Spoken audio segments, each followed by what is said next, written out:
is Neda Kirmani, who is an associate professor of sociology at Lahore University of Management Sciences. She has published extensively on gender, Islam, women's movement development, and urban studies in India and Pakistan. Her research focuses on urban violence, gender, and insecurity in Lyari, Karachi, as well as the role of social media and social movements, particularly on enforced disciplines. Once again, we welcome Neda Kirmani. Thank you so much. I hope everyone can hear me. Yes. Yeah, we can hear you. Okay, good afternoon. This is always a strange experience because you can see me, but I can't see you. But I did log in a little bit on my Facebook live space, so I got to see, oh, great, I can see some of you in the audience. So it's a real honor and a pleasure to be here today.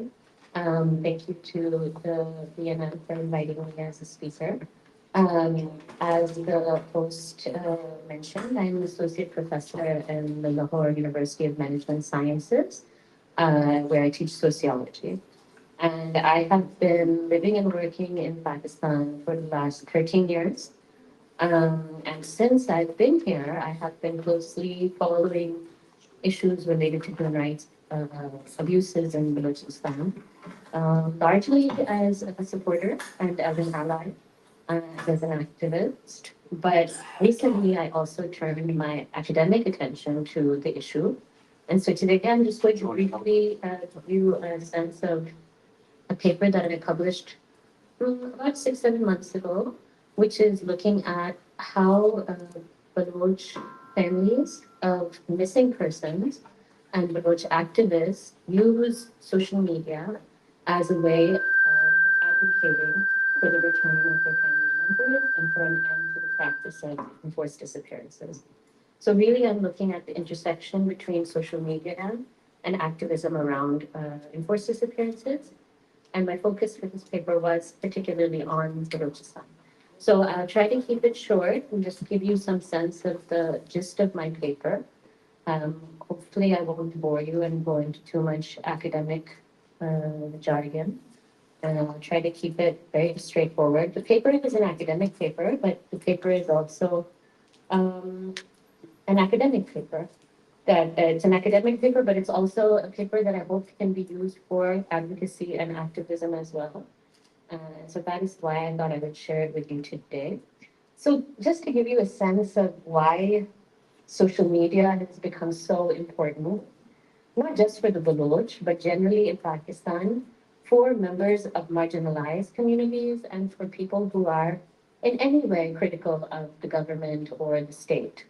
And so this gives you a sense of the threat that the state feels from social media. So this came out, I saw this on ARY news channel, which some members of the audience would be familiar with. ARY is a very pro-state kind of news channel. So oftentimes the news that they're sharing is mostly kind of state propaganda. But unfortunately, much of the mainstream news in Pakistan has gradually become a mouthpiece for the state. So the state has, over the last few decades, increasingly placed restrictions on the mainstream media in terms of the kinds of issues they're able to cover, speak about. And Balochistan, in particular, has become a kind of media black hole. So what's been happening over the last 10 years, especially I would say since like 2014, 15, we see a lot of Baloch activists and family members of people who are disappeared using social media and in particular Twitter as a way of advocating for their rights. Largely because the mainstream media does not allow this issue to be discussed. There's very little news reporting on the issue of enforced disappearances. Over the last 10 years, I've seen a gradual decline in the discussion of this issue in the mainstream media. So for families of people who have been disappeared, social media becomes extremely important as a space in which to advocate for their rights and just to give evidence that their family member is missing, right? Just to put it on the record that their family member is not, that they're disappeared. So ARY, about a year and a half ago, there was this news story basically saying that social media was promoting propaganda against the state. Of course, we see these kinds of anxieties across the world around social media, where states are now becoming hyper paranoid about the use of social media by critics. So the same is true in Pakistan. So this news story came out saying that social media is, a propaganda tool that's being used by people to tarnish the image of Pakistan in the global stage. Um, so just to give you an overview, my argument in the paper is that social media is neither a utopia, of course it's not a perfect space, nor is it a dystopia, but it acts as a repository of hope for marginalized populations like the Baloch, who use social media to forge an affective counter-public. So a public that's kind of countering the mainstream public that's being forged by the mainstream media. And it uses social, Baloch use social media to turn the gaze back onto the state in order to highlight the repression that they are facing from the state. So I'll give you a sense of the internet penetration in Pakistan, the internet penetration in Balochistan, the issue of enforced disappearance, which I'm sure it has come up many times today because it's a central issue, human rights issue that people in Balochistan are facing. Why do people use Twitter, or now what we call X, as a space to advocate? How they use this to create their own counter-public, how they use it as a pressure tool, how the space is gendered, and just some concluding comments about that. So this gives you a sense of the internet penetration in Pakistan, where we saw the Arab Spring in 2011. There was a lot of talk about how activists were using social media across the Arab world, and that was one of the main instigators for all of the revolution. I'm not sure that they were revolutions, but the movements that arose at that time were social media played a major role in those movements, and we see that increasingly over the last 2 decades. But in Pakistan, internet penetration is relatively more recent. So we've only seen in the last 6 years the numbers of people accessing the internet going up. And with that, we also see the anxiety of the state regarding social media growing. So this gives you a sense of the gradual increase of users of social media in Pakistan, or internet use. Not all people who are using the internet are using social media, and I'll get to that. But you can see how the numbers are growing exponentially. So from 20.7 million 10 years ago, now we have 111 million people who are accessing the internet. So that's about 45% of the population in Pakistan. So it is a significant space, and one that is really influencing political discourse as well. But most of the users of social media in Pakistan are using Facebook. So Twitter, or X, is actually, if you look at the number, it's only 1.9% of the population that uses X. So a question that I really have not resolved is, why is the state so paranoid about a platform that such a small number of the population is actually using? But they are. And perhaps because regardless of the number of people who are using Twitter or X, it is a platform that makes a difference, that people take notice of, that the state takes notice of, which is actually why I started using social media a lot more as well over the last 6, 7 years, because I realized that it is an important space for political discourse and where one can try to affect some kind of a change. And of course, I'm not alone in that. There are a lot of folks in Balochistan and in the Baloch diaspora who are using social media, and X in particular, as a way of advocating for their rights. So it has become an extremely important space. The paper that I'm presenting is coming out of interviews with 15 Baloch activists and family members of missing persons. These are folks that I knew personally before, or I contacted through my networks or through the platform X.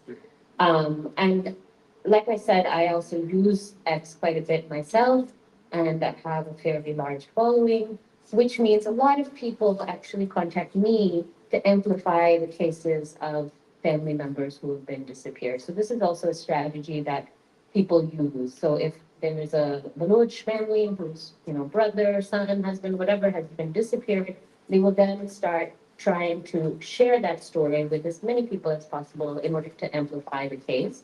And so I often get requests from human rights groups or from individuals asking me to amplify the stories of their family members. So you know all of this. This is for folks who really don't know about Balochistan, but I don't need to go over this again, that it's one of the most marginalized, the most marginalized province in Pakistan. It has the worst socioeconomic indicators, which I'm sure you've discussed already today. And it's treated as a zone of exception by the state in the sense that the laws that apply in the rest of the country do not apply in Balochistan. And this also connects with the issue of enforced disappearances. Enforced disappearances are, of course, illegal globally. I mean, they're a violation of international law. And in Pakistan, even though we don't explicitly have a law against enforced disappearances, many people have tried, but even the law that was supposed to be tabled against enforced disappearance itself disappeared and was never brought to the National Assembly. Um, the Balochistan has very poor internet connectivity. As in 2020, 60% of Balochistan had no internet coverage. So again, there's this paradox that if this part of the country has such low internet connectivity, how are Baloch activists, family members using the space so much? And I think there's a lot of strategies that people use. If they're in areas that are not connected, then they will connect with somebody living in a city like Karachi or Lahore or part of Balochistan with better connectivity, maybe Quetta, and then try to get their story out using their connections. But the point is, this social media lack of connectivity is also a hindrance to freedom of expression. And this, I would say, is probably deliberate by the state to make sure that certain parts of the country do not have good internet connectivity. So we see similar patterns in the former FATA, the former federally administered tribal areas, which are now part of Conact, where we also see a huge number of enforced disappearances taking place and a lack of internet connectivity. So all of these issues are kind of interconnected. Um, Enforced disappearances, I'm sure you've already heard quite a bit about. There's conflicting numbers that are reported, depending on whether the state is reporting or whether it's human rights organizations that are reporting the numbers. But even the Commission of Inquiry on Enforced Disappearances, which was created by the Pakistani government, I think about, I don't know the exact date, but several years ago, reported that they had 8,463 registered cases of enforced disappearances. Now, if the state is reporting that 8,463 people have been disappeared, we can imagine how much higher that number probably is, because it's not in the state's interest to report a crime that their own representatives are committing, but they are kind of forced to when people come to them with their cases.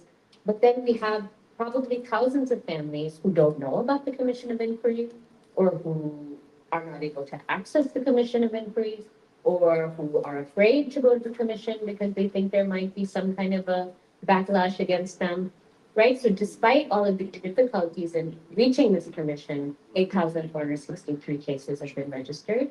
And these are cases across the country. So it's not only Balochistan that's affected by the practice of enforced disappearances. Like I said, the former FATA has a huge number of enforced disappearances cases. And then we see cases in Sindh, for sure, in Punjab, in Pakistan's Pakistani administered Kashmir. But Khyber Pakhtunkhwa and Balochistan are the most affected by this practice.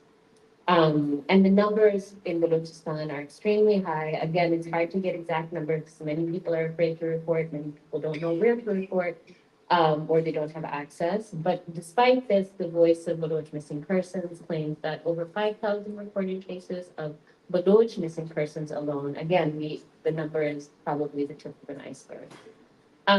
Why do people use Twitter or X? Like I mentioned earlier, there's been a media blackout in Balochistan since 2010. So because people felt like the mainstream media was not covering their issues, was failing them, people turned to social media as an alternative space where they could actually get their issues on the table.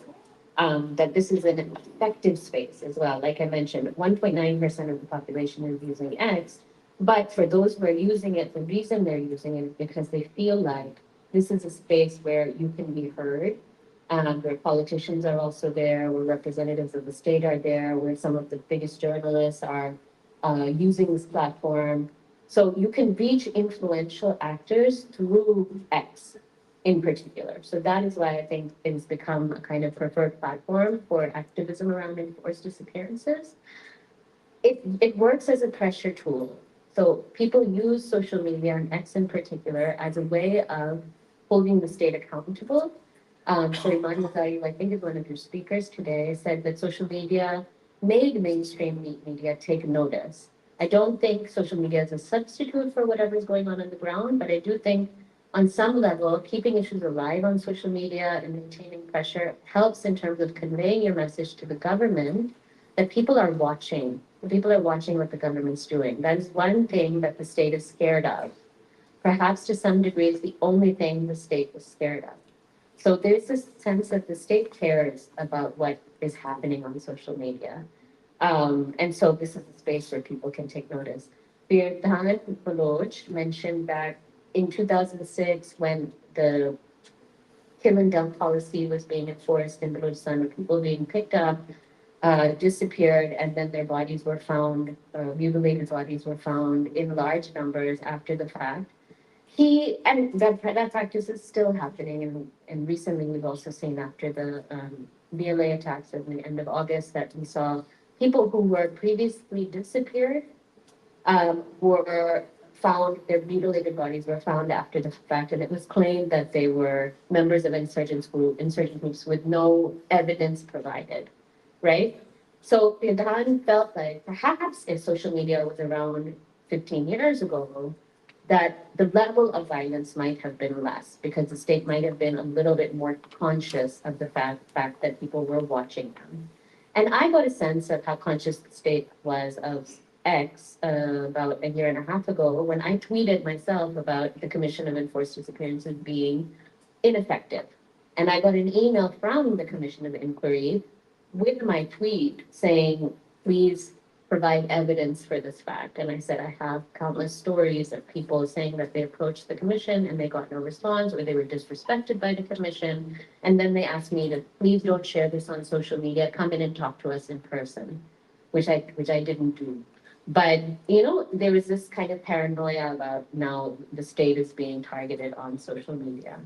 But it has become an important counter-public space that's being used also to connect people. So, Balochistan is the largest province, but it's also the most sparsely populated. So people are spread out across the province, which means that a lot of times something will happen in one part of Balochistan, but people in another part of Balochistan won't know about it. So Twitter or social media is acting as a way of connecting marginalized communities with each other. And then we also know, like a lot of folks who are sitting in the room today, there is a very large Baloch diaspora as well. Many people are living in exile, or many people have fled for safety reasons or for economic reasons. And so it's helping connect all of these dispersed populations and creating a kind of community, right? Also increasing the pressure of this community on the state. So it's an important space to build that kind of counter-public, that community, to pressure the state into stopping its human rights abuses. And it's also connecting the Baloch across ethnic lines, right? So then, like, you've had speakers, like I just heard a member of the Sindhi community talking about the experience of enforced disappearances and similar patterns of marginalization that are taking place in Sindh. So it's helping people across Pakistan to connect their issues and say, oh, this is happening with you, this is also happening with us, which is building strength for human rights movements as well. So they're supporting each other using social media. And social media is seen, and especially Twitter, is seen as a place that can be effective, that actually you can get results. And there are a few cases we can point to. So this is Hasiba Kamrani, who came forward with the story of her brother and cousin some years ago who were disappeared by the state. And her very emotional testimony went viral on social media. And so many of you in the audience would have seen it, where she's crying and pleading with the state to return her loved ones. And then after some time, after much time and protest, her brother and cousin were returned. So this kind of gave people a sense that this space might actually work sometimes. It doesn't work all the time, But this might be an effective pressure mechanism to actually get people returned. And we've seen many cases. Now, it's never clear why somebody, if they are returned, why they're returned. But there's an idea that perhaps it is because of the pressure that was put on the state by social media. Like all spaces, it's a gendered space. In Pakistan, the gender gap in terms of internet connectivity is very, very large. But despite that fact, and despite the fact that people in Balochistan are cut off oftentimes from social media, and that Baloch women are doubly marginalized in that space, right? Because being Baloch and then being women means it's even harder for them to access social media. But despite that, we see a lot of Baloch women who are becoming a lot more active in social media as a tool to amplify their issues, their causes, particularly around the issue of enforced disappearances. There's a lot of Baloch women sharing their testimonies on Twitter or on X, which is not easy for them because a lot of times their families are not supportive of them coming out publicly on social media. And even if their families are, they get harassment from all sorts, especially from pro-state accounts. So you see a lot of trolling, a lot of sexual harassment that takes place. Now with AI, we see a lot of women's doctored images coming out as well. So women have to be extremely careful with how they're using this space as well, and are aware that this could also lead to harassment. But despite that, they're still trying to use the space as much as they can. Most Baloch women focus on tweeting about issues around human rights in Balochistan and missing persons, very careful not to share anything else because of the possibility of a backlash. So just in conclusion, social media is neither a utopia nor a dystopia. It's an imperfect space, but it's also a space that's laden with hope. There's a sense of empowerment that people get from using social media to amplify their issues and their voices. It's a space where so far the state has had relatively less control as compared to the mainstream media, but that's changing very quickly. And so that's something that I wanted to bring to your attention today. Samit Dean, who we might have heard mentioned during the course of today's discussion, who's one of leading human rights activists in Balochistan, said that, this is something that might just be fleeting, right? But what can we do? We're the people who can do nothing. So as long as we have this space, we're going to use it as much as we can, but we're aware that it could be taken away at any time. I think many of us have that feeling here in Pakistan, that social media might not be there for long, the way that the state is increasing the restrictions to access. So since the research was conducted, it's become a lot harder to access these platforms. Even now, we're all in Pakistan using VPNs to access X. Now, X has been banned in Pakistan since the elections, since shortly after the elections in February. But the state is, funnily enough, represented. The states are still using X all the time, right? So they're accessing it through VPNs. The rest of us are accessing it through VPNs. Everyone knows we're using VPNs. Now the state is actually trying to make us register on VPNs, right? To somehow control the space, that's becoming again out of control for them. So let's make sure people register. And they can only use certain approved VPNs. Why? Because maybe they want to increase their surveillance, maybe they want to censor what's being said. We don't know. There's a lot of confusion around these restrictions that are being placed. So it is banned in Pakistan. And I'm sorry, that slide is wrong. It's banned in Pakistan as being access to VPN. And now the VPNs are asked to be registered. And now they've installed all these firewalls, which make it much harder to, internet is getting very slow here. It was already very slow, now it's worse. So this has an extremely harmful effect on marginalized communities, particularly the Baloch, who already were facing restrictions and accessing social media. Now there's extra layers of restrictions that are being placed, which is making it extremely difficult for people to access. And like I said before, this is one of the few spaces left where people are able to air their grievances. And so if this space is gone, then we're really worried about how information is actually going to be shared, right? How the story of human rights abuse is going to get out if we're not able to access social media. Because mainstream media was already kind of off limits for the last decade. So yeah, that's all I have to say. But thank you so much for listening to me, and good luck with the rest of your conference today.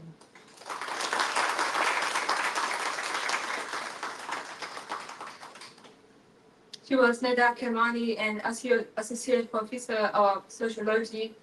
Thank you so much, Neda.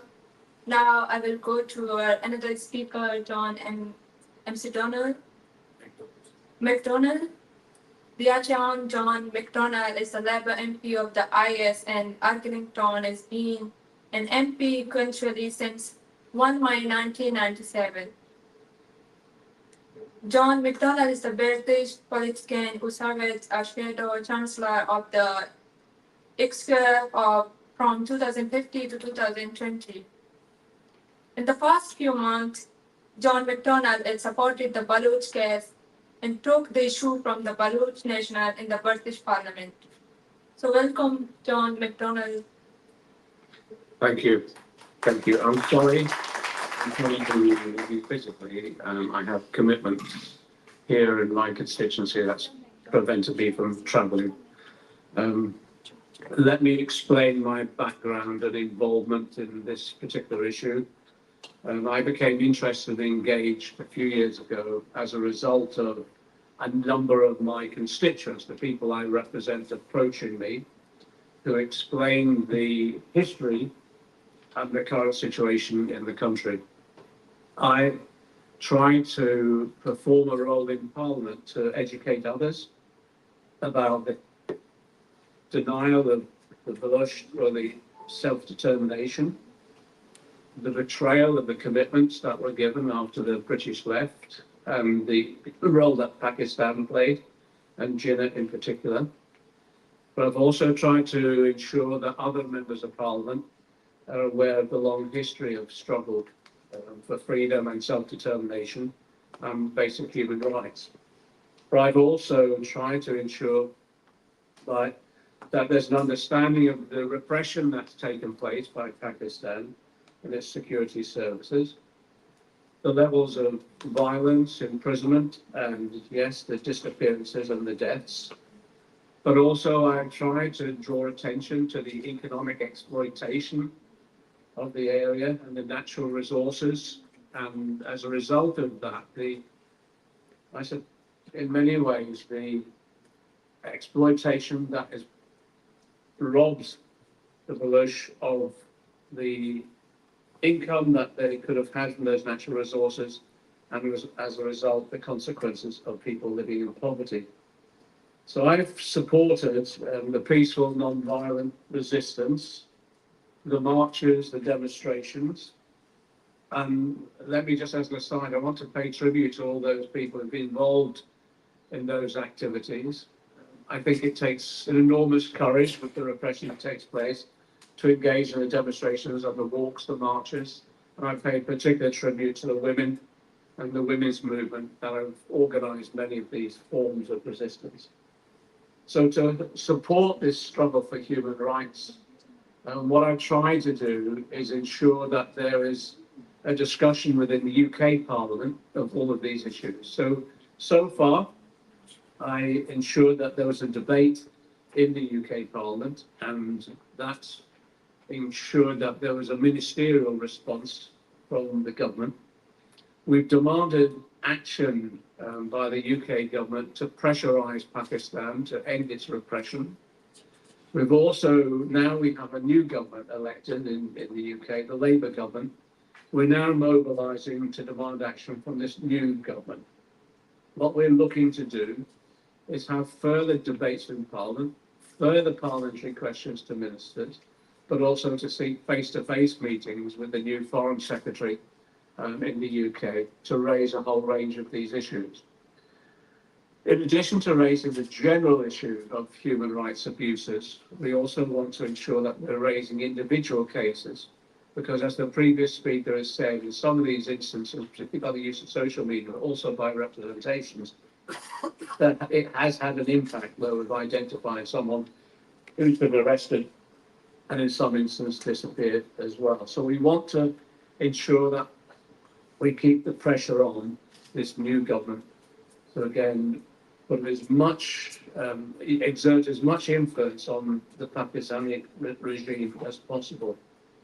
We are raising issues around the aid that flows from the UK to Pakistan and why this aid is flowing when the Pakistan security services are abusing basic human rights.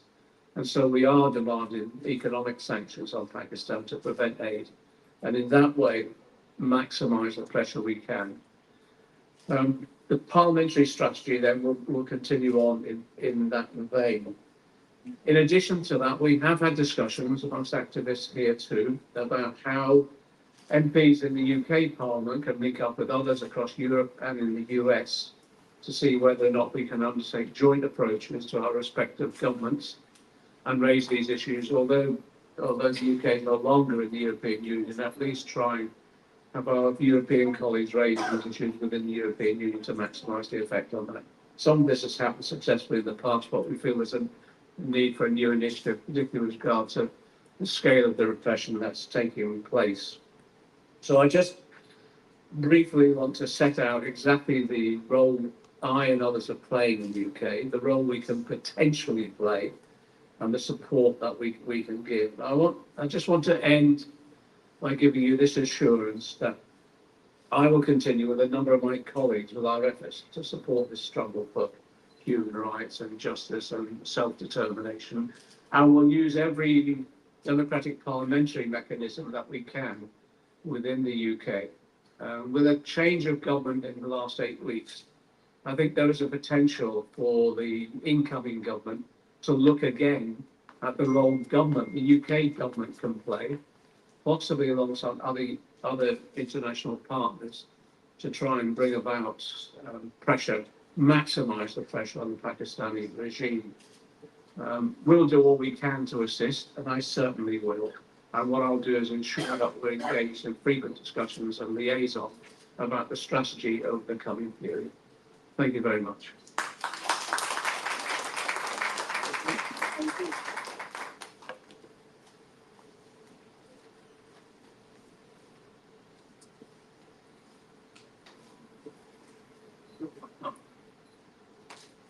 Thank you so much, John McDonnell.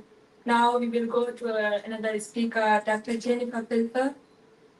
Dr. Jennifer Filfer is a researcher and practitioner working on violent, conflict, sustainable development, and humanitarian action with the focus on gender, faith, and localization. She has over 20 years of work experience with the universities and NGOs in Africa, Asia, Europe, the Middle East, and North America. Her work has been published in academic and non-academic outlets, and she regularly speaks the conference and workshop. So welcome, Dr. Jennifer Filfer. Hi, everyone, and thank you so much for the warm welcome. I hope you can hear me well. It's a pleasure to be here today, and I'm sorry I can't be with you in person in Geneva. But unfortunately, just like John, I've had other commitments. But yeah, I'm really pleased that we have modern technology and I can at least Zoom in from England. So what I wanted to speak with you about today is an academic article that I have together with two colleagues published earlier this year. And that's Mariam Kanwar and Sadia Baloch. We published a paper in the academic journal Alternatives. There is a few that have similar names. So if you're looking for the right one, it's Alternatives, Global, Local, Political, an academic journal. And the article that we wrote is entitled, We Must Be Focused and We Must Organize, Gender, Conflict, and Human Rights Activism in Balochistan. So you'll find that if you look for it online. Unfortunately, it is paywalled, so it's not accessible, it's not publicly accessible. But if you contact me, you'll find my contact details online. I'd be very happy to send you a copy of the article. So you can tell from the title that the article and the research that it's based on focused on gender, conflict, and human rights activism in Balochistan. And more specifically, what we were trying to do with this research was to explore the experiences and motivations of women of women activists for Baloch rights. and that included women from Balochistan, from other parts of Pakistan, and from abroad as well. We wanted to look at their experiences of human rights activism for Balochistan. We wanted to look at their motivations to join activism in the first place. And we then also explored possibilities for solidarities and alliances with the Baloch rights movement.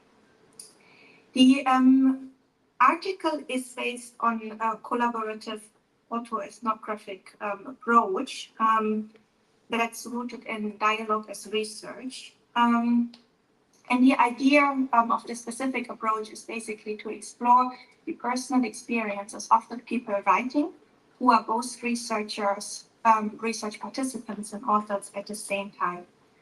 We had 3 authors on board.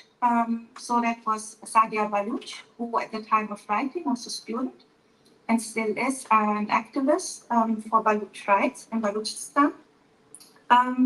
The other author is Mariam Kanwar, who is a researcher and practitioner, who is not Baloch herself, but is from Pakistan and currently lives in exile in England. And the third author was myself, a researcher and practitioner from Germany living in England.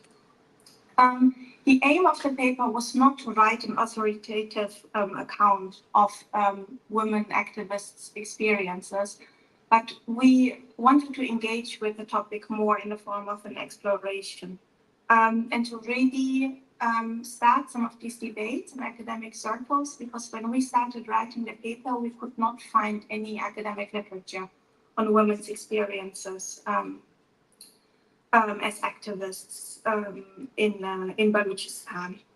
So what was really important for us also was to approach the topic from an intersectional approach. And what I mean by that is that we didn't just look at the women's experiences as women, but we also brought in a range of other factors. So we looked at gender, yes, but we also looked at age, we looked at ethnicity, religion, class, and also where the women were based, right? So because obviously a woman's experience of engaging in activism for the right of the Baloch, which is based in Balochistan, can be quite different from someone who is based in other parts of Pakistan or even outside of Pakistan.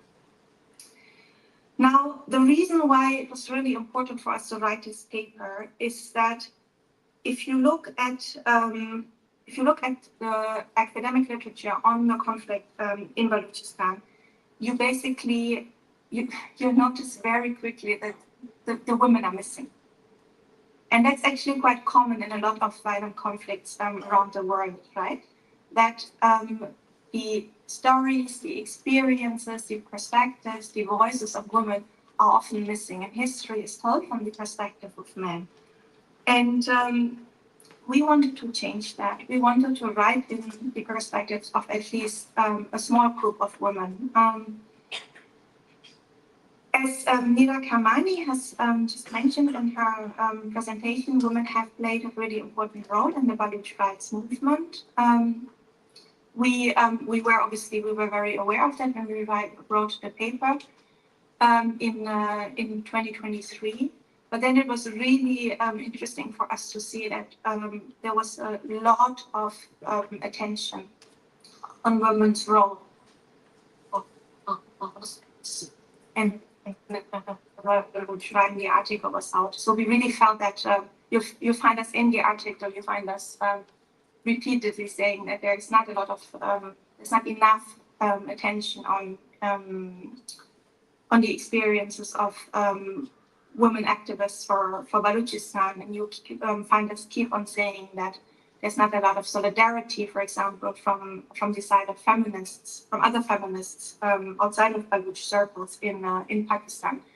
And it's probably fair to say that to some extent it has changed a little bit since we wrote the paper, but obviously the main issues still stand. There is a lot of more general literature on gender and activism in Pakistan. There's rich, really rich literature that was published by a lot of Pakistani feminists and social scientists more broadly, including Neda Kamani. But a lot of their literature focuses on the triangle of women's rights, religion, secularism, right, which are all key topics and key debates when it comes to gender studies in Pakistan. But we believe that there was more that women and gender studies in Pakistan could contribute. So when we started writing this paper, we were literally not aware of any other academic literature that took this specific angle and focused on women's activist experiences in the struggle for Baloch rights. Now, what did we find in our research? First of all, in terms of women's motivations, it was very, very clear that the motivation to join the struggle for Baloch rights, and let me just clarify that I'm speaking about nonviolent activism here, and I'm speaking about rights activism. So the motivation was very clearly, very obviously the injustice that the women experienced, the injustice that they saw in their own communities, or that they saw happening around them more broadly, be it in Balochistan or Pakistan as a whole. The women's experiences also, I mentioned at the beginning of my talk, I mentioned that we took an intersectional approach. So we said we don't just want to look at the experience of women, but we want to also consider what impact their age, their ethnicity, the specific part of the country that they are in, and so on, how all of these aspects of their identity, how they impacted their experience. And we could also see very clearly from the experience that being women had a specific impact on their experiences, but at the same time, ethnicity also played a role. So we had some really interesting conversations between the Baloch author on the teams, Alia Baloch, who spoke about her experience as a Baloch woman, which often there's often overlap, but also significant differences when we compare that, for example, with the experiences of Mariam Kanwar, who is Pakistani but not Baloch. You saw a quote from Sadvias on one of the slides that Neda Kamani shared. So that's also something that came up quite often, this idea of double oppression, suffering from a patriarchal society that is in general very much against women's activism, and that disapproves of it, and considers women who engage in rights activism as easy women, right? Who consider their activism as inappropriate for a woman, for a young woman as well. That's something that came up quite a bit as well. There was disappointment by the activists when they heard from teachers, for example, or even from activists from older generations who dismissed their activism and said they should rather focus on their studies. They were still too young to really understand these political issues. There was, of course, in addition to backlash from the families and broader communities, there was also backlash from the state and its security agencies that came up quite a bit, and it was very obvious that activism for the rights of the Baloch was very dangerous work. I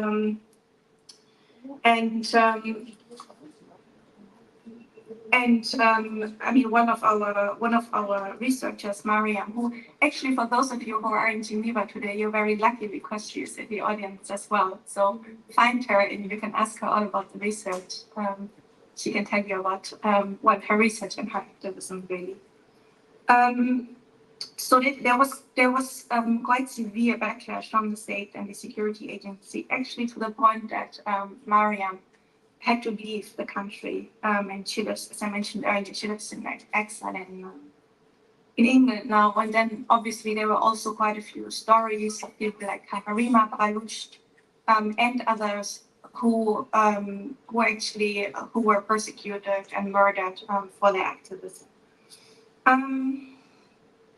We did speak quite a bit also about about life in exile and activism in exile, and how do you cope mentally and emotionally with being in exile, with being separated from your family due to your activism. How do you explain to your family who you love dearly, and who probably, if there wasn't the activism and you're outraged at this injustice that you witness around you, you'd probably just want to have a normal life with them, because who doesn't? But then, there was this notion of being deprived of that by the state and by the persecution through the state and the security agencies. But at the same time, there was also hope in the sense that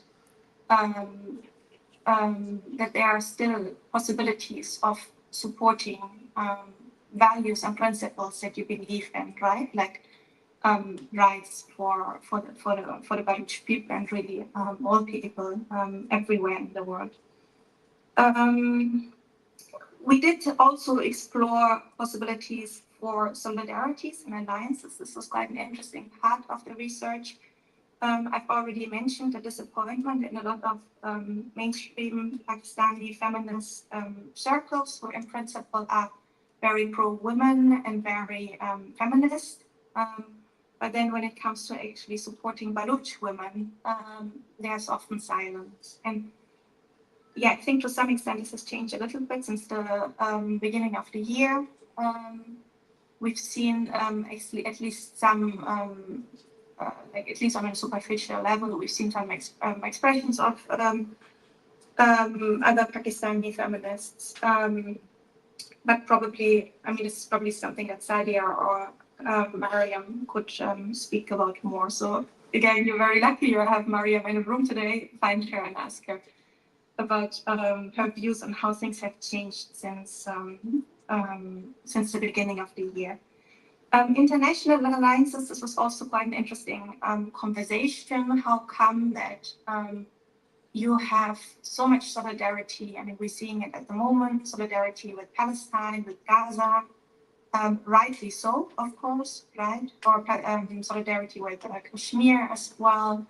There's so many, a couple of years ago in Syria, so much solidarity for so many oppressed people in the world, but how come there's not so much focus on Balochistan in international spaces? We spoke about that quite a bit as well. It was quite interesting to hear from our researchers who basically said that it does change the dynamics if it's a Muslim state that we're standing against, right? We spoke especially about Muslim solidarities. And it just seems to be harder for Muslims to stand up against the Muslim state. And then obviously also a nuclear power. So there also, I could speak about inter-ethnic solidarities as well. We touched briefly on attempts to build links between the Pashtun rights movement and the Baloch rights movement. There were some attempts to forge links and build bridges there between women's movements in particular. But the moral of the story was really that with the violence of the state, of the Pakistani state, it was just really, really difficult to forge any solidarity. And that was really a key thread throughout the research that,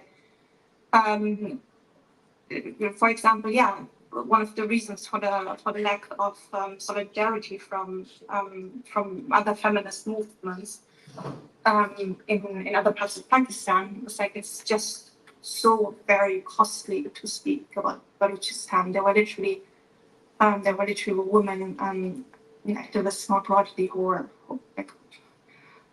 dared to speak up and then they were killed. So in a nutshell, that was that. And I wanted to end with a direct quote from the paper. because we ended the paper with a call for solidarity, where I asked Sadia and Mariam what they wish for from other people. And we had spoken about solidarities and alliances with feminists, with Muslims, with researchers, with human rights defenders in other parts of the world. And I asked them, how can people support you and how can they show their solidarity?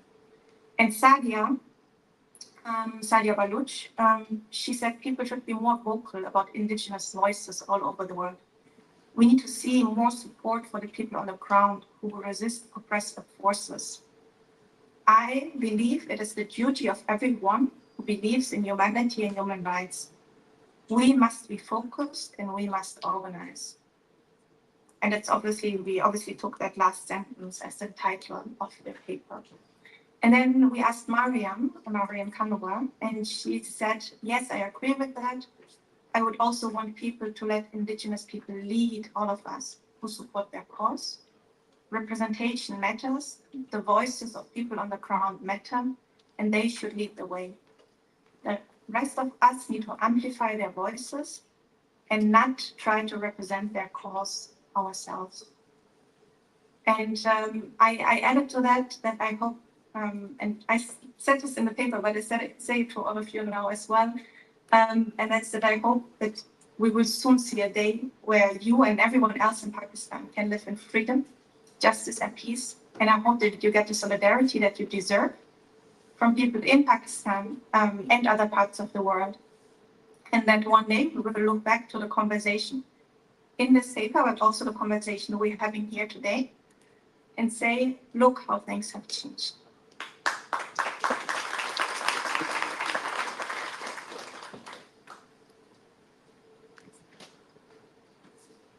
We greatly appreciate you for taking the time and speaking with us, even from afar. Thank you so much. Now we would like to record a video. Now I would like to show a recorded video of Iman Mazari, who is a human rights lawyer and a woman human rights defender, who has been active in supporting victims of violence and persecution to seek legal redress.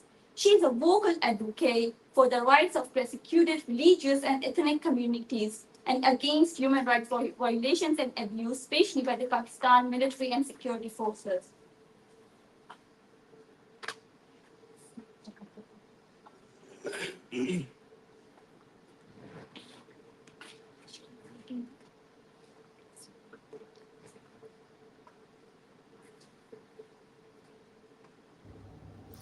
Hello to everyone, and thank you very much for giving me the opportunity today to present and share my thoughts on the ongoing human rights crisis in Balochistan and the increasing human rights violations ongoing there. I'll begin just by briefly going through some of the cases that we filed in the Islamabad High Court pertaining to Baloch students.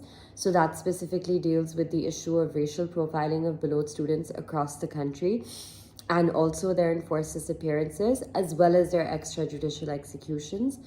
And then, excuse me, and then I'm also going to touch upon some of the other cases that are ongoing in the Islamabad High Court, including the case of Rashid Hussain Brohi, who's a political activist who was abducted in the United Arab Emirates, and the state of Pakistan still claims to have no information on his fate and whereabouts. Giving the example of these two sets of cases, which actually the first set of cases includes cases of over 60-70 Baloch students from across the country, and Baloch missing persons in general, which is as well, not just from Islamabad or from Punjab.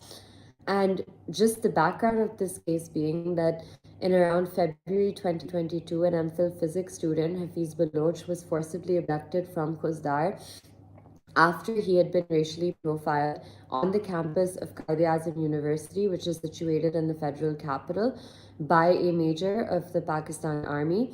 And the same major had profiled a whole bunch of other students whose names were then sent to checkposts in Balochistan, and when they returned home for the holidays, they were forcibly disappeared. So this case began with the racial profiling of Baloch students on the campus of Quaid-e-Azam University by a serving army officer. And then what we started to see was a series of disappearances, either when these children would go home or from various parts of the country, including Punjab. And after Hafiz Baloch's abduction, we filed a writ petition in Islamabad High Court, and not relating to Hafiz Baloch's recovery, but also against the FIRs, the first information reports that had been lodged against the protesters, against over 200 Baloch students for simply raising their voices for demanding the recovery of Hafiz Baloch. And what ended up happening in that case was that a series of enforced disappearances kept taking place of Baloch students across the country. And we kept highlighting these before the Islamabad High Court. So the court directed that a commission be formed, which was initially headed by Sadiq Sinjani. And of course, when it was headed by him, it didn't do any work. And eventually he recused himself after wasting the court and the commission's time. And subsequently, Akhtar Mengal Saab was appointed the head of that commission. And that commission was to inquire into racial profiling of Baloch students, as well as enforce disappearances and extrajudicial executions of Baloch students. And some of the major findings and recommendations of its report, I'm just going to highlight because they kind of explain or highlight the state's problem with Balochistan. In the report, one of the findings was that state institutions spend so much time denying that they are involved in the practice of enforced disappearances that it actually obstructs investigations. It obstructs courts from getting to the truth, in fact-finding commissions getting to the truth. And so this practice of state denial has to stop, because the entire country by this point is well aware that the practice of enforced disappearances is carried out by state agencies, agencies operating under the control of the federal government. So this state of denial, as a first, needs to end.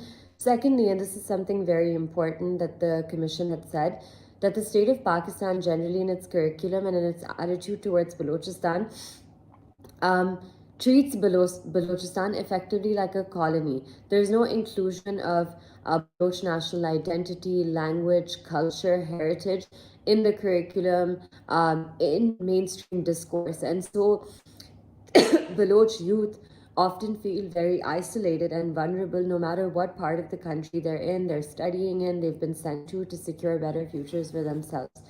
The second set of cases that we're dealing with relate to, for example, the case of Rashid Hussain Rohi. Rashid had left Pakistan, in fact left Balochistan, because the state had been targeting him and his family members, and because of the general repression that has been ongoing against the Baloch people for so many years now. But he wasn't even safe in the United Arab Emirates because the UAE extradited him to Pakistan on the 22nd of June 2019. And our petition has been pending in the Islamabad High Court since 2022. And the Ministry of Foreign Affairs and Ministry of Interior till date deny that they don't have any information, excuse me, they don't have any information on where Rashid Hussain Rohi is, despite the fact that it's clear as day that he was extradited to Pakistan and that he is in Pakistan's illegal custody. So the reason for highlighting these cases is just to show that although these practices have now started happening in Punjab or in parts of Pakistan which are more mainstream or covered by the media, there is a lot of conversation being generated about it, rightfully so. But the situation in Balochistan is vastly different, because we need to understand that even when, or even if, the practice of enforced disappearances, extrajudicial executions, economic deprivation, all of that, if that does come to an end in Balochistan, the reality is that the Baloch national question is still a pressing question which needs to be answered and determined by the Baloch people. And that can only be done through exercise of the right to self-determination. Now, I understand that in Pakistan it's very controversial to talk about external self-determination. And at the fear of even being labeled, I'm not even going to delve into that conversation. I don't think that there's a space to have that conversation at all in Pakistan right now. But I do believe that at the very least, there needs to be a right of internal self-determination for the Baloch people to determine how they use their resources, to determine how they shape their futures, to determine how they live their lives. And it's this denial, which I think the state of Pakistan, denial of their identity, denial of their individual identities and of their collective identity, which is different from the identity of Pakistan, that denial has led to so much hatred, exclusion, and repression that even if all these repressive policies were to end, I think there would be a lot of mistrust between the Baloch people and the state of Pakistan. I've already spoken a lot, so I'm just going to conclude by saying that obviously this is a very complex issue and that it's not new and it's been ongoing for many years now, without any end in sight and with the culture of impunity persisting. But if the state of Pakistan genuinely wished to resolve the issues of the people of Balochistan or to build trust there, and use confidence building measures for the sake of the integrity of the federation, if nothing else, that would require the state of Pakistan to actually sit down and talk to two groups of people. One group of persons is those peaceful activists and dissidents like Marang Baloch, like Sabiha Baloch, Samideen Baloch, Mazeb, all brave Baloch women, girls, young students who are leading a movement, who are leading a resistance movement and fighting for their basic rights. But the state also needs to talk to the armed groups, the insurgent groups, because those are the people that would need to lay down their arms if there is to be any tangible, workable solution. But unfortunately, what the state of Pakistan has been doing and is continuing to do even now is that instead, when BLA or an insurgent group, a separatist group, engages in a terrorist attack, the result is that the state of Pakistan does not target militarily or does not target the combatants. It targets the civilian population, which it is keeping in illegal detention and torture cells across the in different safe houses and internment centers. And that actually increases recruitment for these separatist groups. So it almost appears like Pakistan, the state of Pakistan, is the biggest beneficiary of the conflict in Balochistan, because the more there's a conflict, the more there's an excuse for it to continue to occupy Balochistan by force and through military presence and not through any civilian structure of governance. And the more it can demand resources, funds to maintain that system of apartheid and occupation. And so I think that when we say, or when the state of Pakistan in fact says that Baloch who talk about these issues are traitors and Baloch who talk about these issues are feeding into the separatist narrative, we actually need to look at the state of Pakistan's actions on ground, and those actions show that the state of Pakistan, being the aggressor, is actually the biggest beneficiary of the conflict, not these insurgent armed groups, and definitely not those who are peacefully resisting. So I would conclude here, and I would thank you again for giving me time. I apologize if I've spoken for a very long time. I was supposed to keep this very brief, but I think that the situation in Balochistan on a daily basis is only getting worse, and it's our responsibility to try to highlight to the best of our knowledge what is ongoing there. So thank you very much for giving me the opportunity to share my thoughts today.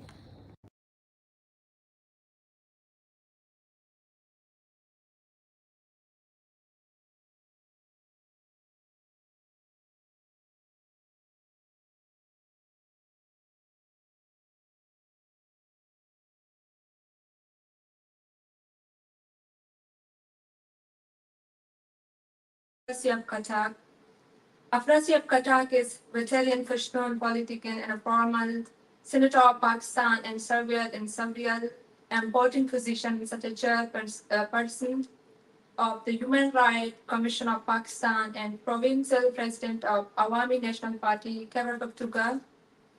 Is expert in Afghan affairs and analyst of regional security and socio-economic cooperation and a human rights activist.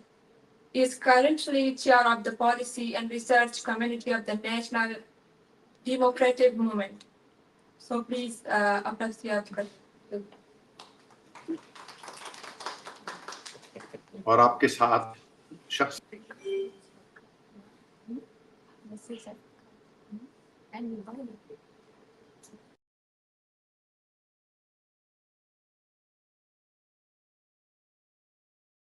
से मिलना चाहता था, लेकिन हालात की वजह से मैं नहीं आ सका। बहरहाल मुझे खुशी है कि आज आपने इस कॉन्फ्रेंस के लिए ऐसी मौजू का इंतखाब किया है जिसका ताल्लुक इंसानी हुकूक से है। इंसानी हुकूक सियासी, समाजी, इक़्तिसादी इस्तेहसाल के खिलाफ इंसानों को तहफ़्फ़ुज़ देती हैं। और जैसा हम सबको पता है कि 20वीं सदी में अक़वाम मुत्तहिदा इसलिए बना, उसका चार्टर इसलिए बना, और उसके बाद इंसानी हकूक़ का सारा निज़ाम इसलिए बना कि इंसानी हकूक़ की अदम मौजूदगी में 2 अज़ीम जंगें हुई और दुनिया बड़ी तबाही से दोचार हुई। इंसानियत इस नतीजे पे पहुंची कि इंसानी हकूक़ ज़रूर होने चाहिए, वरना दुनिया में जंगें होंगी और दुनिया जंगों के नतीजे में तबाह हो जाएगी। तो 20वीं सदी तो गुजर गई, 21वीं सदी में हम देख रहे हैं कि ये जो दहशतगर्दी के खिलाफ नाम नेहाद जंग है, इसमें इंसानी हकूक़ को काफ़ी ज़वाल आया है, क्योंकि रियासतों ने अपने स्ट्रेटेजिक मकासद हासिल करने के लिए इंसानी हकूक़ की खिलाफ वर्जियाँ की हैं। बड़े मुल्कों ने भी की हैं, तरक्की याफ्ता मुल्कों ने भी की हैं, लेकिन ये जो पसमानदा ममालिक हैं, जहाँ पर पहले ही से इस्तेसाली निज़ाम और आमरीतें मौजूद हैं, उन्होंने इसका बहुत फ़ायदा उठाया है और इंसानी हकूक़ की कमी का लोग शिकार हुए हैं। तो मेरी गुजारिश ये है कि जहाँ तक पाकिस्तान का ताल्लुक है, पाकिस्तान में कभी भी मुकम्मल जमहूरियत नहीं थी। पाकिस्तान में शुरू से जो यहाँ पर ब्यूरोक्रेसी थी, इसने इक़्तिदार संभाल लिया था और हमारे लोगों को एक तरह से एक बड़े जेल खाने में रहना पड़ रहा था। इसमें समाजी इस्तेसाल भी था, सियासी इस्तेसाल भी था, इक़्तिसादी इस्तेसाल भी था, जिसके नतीजे में 1971 में पाकिस्तान टूट गया और बांग्लादेश आज़ाद हो गया। उसके बाद एक आइन बनाया गया है, वफाकी जमहूरी आइन, वफाकी जमहूरी पार्लिमानी आइन, लेकिन वो नाम का रहा, क्योंकि पाकिस्तानी जर्नलों ने एक दिन के लिए भी उस आइन को तस्लीम नहीं किया। और हमने देखा कि उनको ज़ुल्फ़िकार अली भुट्टो की हुकूमत की ज़रूरत थी, उसको ले आए, लेकिन फिर उसका तख्ता उलटने की कोशिश में मसरूफ़ हो गए।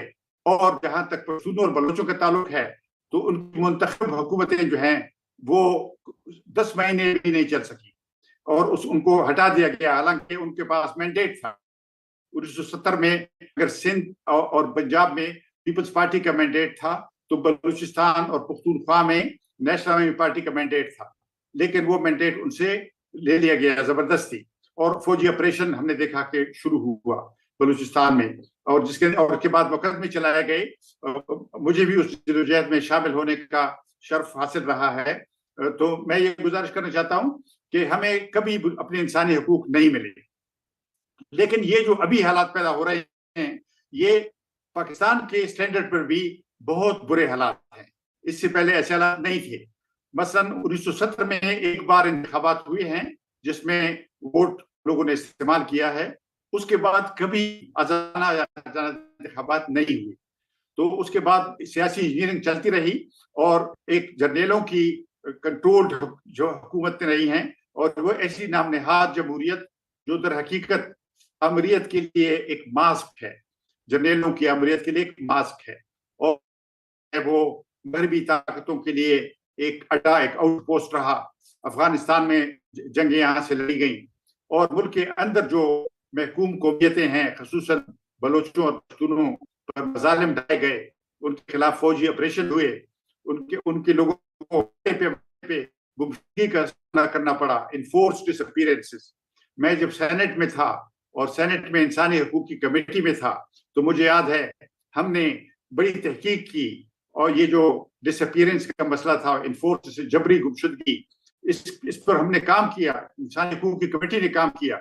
लेकिन मैं आपको बताना चाहता हूँ कि हम इस नतीजे में पहुंचे कि दर हकीकत ये जो अगवा की वारदात है, इसके पीछे पाकिस्तान की इंटेलिजेंस एजेंसी ISI का हाथ है। और हमने सेनेट में तजवीज़ पेश की कि कानून बनना चाहिए ताकि ISI कानून के नीचे काम करे, लेकिन ज़ाहिर आपको पता है कि पाकिस्तान की पार्लियामेंट ऐसा नहीं कर सकती, क्योंकि जर्नलों के दबाव के नीचे सियासी पार्टियां इससे पीछे हट जाती हैं। तो ये तजवीज़ 2 बार सेनेट में मंजूर हुई, लेकिन इस पर अमल दरामद नहीं हुआ। और मैं ये भी गुजारिश करना चाहता हूँ कि अभी जो ताज़ा सूरत हाल है, ये सूरत हाल बहुत बिगड़ गई है, क्योंकि जैसे मैंने अर्ज किया कि इंतखाबात में हमेशा सियासी इंजीनियरिंग होती रही है। जर्नलों ने हमेशा सियासी इंजीनियरिंग के जरिए अपने मनपसंद नताइज हासिल किए हैं, और बलूचिस्तान में तो बाप जैसी पार्टी उन्होंने बनाई जो बिल्कुल खुला, यानी वर्दी नहीं पहनती, लेकिन बाकी उनकी पार्टी है। लेकिन मैं ये गुजारिश करना चाहता हूँ کہ یہ جو خصوصاً 2 انتخابات ابھی عام انتخابات ہوئے ہیں جو 2018 میں ہوئے اور 2024 میں ہوئے، یہ دھاندلی نہیں تھی، یہ انتخابی ڈاکے تھے. ڈاکے پڑے اور کھلم کھلا ڈاکے پڑے بریزنلی، اور اس کے نتیجے میں جو تھوڑا بہت اختیار سول حکومتوں کے پاس تھا وہ بھی جاتا رہا. اس کے بعد جو حکومتیں آئی ہیں یہ عملاً غیر اعلانیہ مارشل لا. تو اس مارشل لا میں ہم نے دیکھا ہے کہ پختونخوا اور بلوچستان میں ایسے کالے قوانین لائے گئے ہیں، جیسے پختونخوا میں اس قانون ہے کا نام ہے action in aid of civil power regulation. یہ ریگولیشن جو ہے یہ اس کو پشاور ہائی کورٹ نے غیر قانونی قرار دیا، لیکن یہ ابھی بھی برقرار ہے. اس قانون کے تحت یعنی فوج گرفتاریاں کر سکتی ہے اور انٹرمنٹ سینٹر کے نام پہ اپنی جیل چلا سکتی ہیں، جو پختونخوا میں بڑے پیمانے پر انٹرمنٹ سینٹر آج بھی موجود ہیں. اب بلوچستان میں بھی انہوں نے یہ بات شروع کی ہے. ابھی تازہ جو واقعات ہوئے ہیں اس کے بعد جو انہوں نے بلوچستان میں پکڑ دکڑ کی ہے، اور پکڑ دکڑ بھی ایسی کی ہے کہ تمام سیاسی کارکنوں کے خلاف، پرامن کارکنوں کے خلاف، جو نان وائلنٹ نان کمپیٹنٹ آبادی ہے اس کے خلاف بھی انہوں نے جو اینٹی ٹیررزم لاز ہیں وہ استعمال کرنا شروع کیے ہیں. اور 4th شیڈول میں سینکڑوں لوگوں کو بلکہ ہزاروں لوگوں کی لسٹیں ہیں ان کے پاس، ان کو ڈالا جا رہا ہے. سیاسی کارکنوں پر پابندیاں لگائی جا رہی ہیں. پختونخوا میں بھی یہی حالت ہے اور بلوچستان میں بھی یہی حالت ہے. اور یہ صورتحال بین الاقوامی صورتحال سے بھی مربوط ہے. یہ جو بلوچستان کے وسائل ہیں ان کو لوٹنے کے لیے ایک بڑا منصوبہ بنایا گیا ہے. یہ بلوچستان میں گیس ہے، بجلی ہے، گیس ہے اور تیل ہے اور سینڈک کے ذخائر اگر آپ دیکھ لیں تو ہر قسم کی قیمتی معدنیات وہاں پہ ہیں. پھر ایک بڑا کوسٹ ہے یہ جو بلوچستان کا 700-800 میل کا جو کوسٹ ہے، اس کو اگر آپ دیکھیں تو یہ جو ایسے کہتے ہیں خلیج فارس، کیسا خلیج فارس؟ یہ خلیج بلوچ ہے، کیونکہ ایران کے اندر بھی یہ یہاں پہ بلوچ رہتے ہیں. لیکن یہ سب ان کو کوئی اختیار حاصل نہیں ہے، نہ اپنے وسائل پہ اختیار ہے، نہ ساحل پہ اختیار ہے. اور جو انڈین اوشن میں نئی رکاوٹیں بن رہی ہیں مغربی ممالک اور چین اور روس کے درمیان، اس کے لیے بلوچ علاقے پر قبضہ جمایا جا رہا ہے. اور کوشش ہو رہی ہے کہ جیسے آپ نے دیکھا کہ بلوچستان میں یہ کوشش ہے، اور یہی کوشش آپ نے کہا افغانستان میں، یہاں سے افغانستان میں لوگ بھیجے گئے، افغانستان پر قبضہ کیا گیا، یہاں سے بندوق بردار لوگ بھیجے گئے اور ان کے ذریعے افغانستان کی جو اسٹریٹجک جیوگرافی ہے اس کو اب پاکستان اور اس کے جو مغربی سرپرست ہیں وہ استعمال کرنا چاہتے ہیں. یہی حال بلوچستان میں انہوں نے کیا ہے، اور اس کے لیے جو وہاں کی جمہوری قوتیں ہیں ان کو ایک طرح سے سیاسی میدان سے نکالا جا رہا ہے. لیکن جو بات میں آپ کو خوشخبری ایک طرح سے دینا چاہتا ہوں وہ یہ ہے کہ جو ہمارے نوجوان ہیں ان کو یہ صورتحال قابل قبول نہیں ہے. میں آپ کو بتانا چاہتا ہوں بلوچ اور پشتون نوجوان اٹھ کھڑے ہوئے ہیں، بڑے پیمانے پر اٹھ کھڑے ہوئے ہیں اور ایک نئی مزاحمت شروع کی ہے. دیکھیے یہ جو ریاستی جبر ہے یہ دودھاری تلوار ہے. یہ ایک طرف مظلوموں کو کاٹتی ہے، محکوموں کو کاٹتی ہے، تو دوسری طرف مزاحمت کو جنم دیتی ہے. اور اس کا مشاہدہ ہم نے اپنی آنکھوں سے کیا ہے. میں بلوچستان جاتا رہا ہوں، میں جو مسنگ پرسنز کے کیمپس ہیں ان میں بیٹھتا رہا ہوں، اور میں نے دیکھا ہے کہ کیسے ہمارے بچے اور بچیاں وہاں سے نکلی ہیں اور سیاسی میدان میں انہوں نے بہت بہادری سے اس ظلم کو، اس ایکسپلائٹیشن کو، سماجی سیاسی ثقافتی ایکسپلائٹیشن کو چیلنج کیا ہے. اور پشتونوں میں بھی نوجوان بڑی تعداد میں نکلے ہیں اور مزاحمت کر رہے ہیں. بلکہ میں آپ کو یہ بتانا چاہتا ہوں کہ پختونخوا میں ہر کوئی ایک ضلع ایسا نہیں ہے کہ جس میں یہ مزاحمت نہیں ہو رہی ہو. یہ انہوں نے آپریشن ضرب استحکام کے نام سے شروع کرنے کی کوشش کی، لیکن آبادی اس کی مخالفت کی. آبادی کی مخالف، طالبان کی بھی مخالف ہے، لیکن وہ فوجی آپریشنوں کی بھی مخالف ہے. اور آپ نے دیکھا کہ لاکھوں لوگ نکلے ہیں، بنو میں، سوات میں، دیر میں، باجوڑ میں، پختونخوا کے ہر حصے میں لوگ نکلے ہیں اور انہوں نے مخالفت کی ہے. اور جیسے ہم نے دیکھا بلوچ یکجہتی کمیٹی کا جو مارچ تھا گوادر کی طرف، جو ان کا جو نیشنل گیدرنگ کا مارچ تھا، آپ نے دیکھا کہ ساری رکاوٹوں کے باوجود، ریاستی استبداد اور جبر کے باوجود بلوچ نکل آئے لاکھوں کی تعداد میں، ملینز. اور آپ نے دیکھا کہ بلوچستان کا ہر شہر، ہر قصبہ गवादर बन गया था, क्योंकि लोग हर जगह निकल आए। और जिस बात की मैं अपने बलोच साथियों को मुबारकबाद देना चाहता हूँ, वो हमारी बेटियों, बहनों और माओं का निकल आना है। ये बलोच कौम की खुशकिस्मती है कि हमारी माएँ, बहनें, बेटियां इस जद्दोजहद में शामिल हो गई हैं। देखिए, कौमों के बनने के मुख्तलिफ तरीके होते हैं। एक तो ये होता है कि पुरअमन हालात में अपने वसाइल पर इख्तियार आपको हो, आप तालीम पैदा करें, इंसानी तरक्की करें, आप इंफ्रास्ट्रक्चर बनाएं, आप सनतें लगाएं, इक़्तिसादी तरक्की करें, समाजी तरक्की करें, लोगों को सकाफती तरक्की के हालात मुहैया करें। दूसरी, लेकिन जो लोग महकूम हैं, अमलन कॉलोनिस्ट हैं, हम अमलन कॉलोनिस्ट की तरह की जिंदगी गुजार रहे हैं, तो यहाँ पे मुज़ाहमत में जंग के दौरान एक बलोच कौम शनाख्त जो है वो उभरी है, और बड़ी ताकतवर शनाख्त है, मुज़ाहमत की शनाख्त है और जद्दोजहद की शनाख्त है। तो मुझे यकीन है कि जद्दोजहद में पश्तून, बलोच और दूसरे महकूम लोग जो पाकिस्तान के अंदर हैं या पाकिस्तान से बाहर हैं, मुख्तलिफ मुल्कों में हैं, ईरान के अंदर लोग जद्दोजहद कर रहे हैं, अफगानिस्तान के अंदर लोग जद्दोजहद कर रहे हैं, वो सब हमारे साथी हैं, हमारे कॉमरेड्स हैं। हम उन सब की कोई यकजहती में जोड़ना चाहते हैं, तो हम इकट्ठे हैं, उसमें साथ हैं। हमारा मसला जो है वो एक सा मसला है, और उस मसले का हल भी एक ही है। ये जो पाकिस्तान की रियासती जबर की शक्ल में जो इस्तेसाली कुव्वत है, इसको शिकस्त देना, और जो हुक्मरान तबके हैं उनको शिकस्त देना, जो है मैं समझता हूँ यही वो रास्ता है जो अवाम की, महकूम अवाम और मजलूम अवाम की निजात के लिए जाता है। यहाँ पर तबकाती इस्तेसाल है, मजलूम किसान और जो दरमियाना तबकात हैं वो एक बहुत जालिमाना इस्तेसाल का शिकार हैं, और कौमें जो महकूम कौमें हैं। और उसमें खतरनाक बात यह है, जो पाकिस्तानी जर्नैल हैं जिनमें अक्सरियत पंजाब से है, वो उनकी पॉलिसी यह है कि वो एक तरह से नेशन बिल्डिंग की स्ट्रेटजी उनकी ये है कि यहाँ जो तारीखी शनाख्त है कौमों की, उसको मिटाना वो चाहते हैं।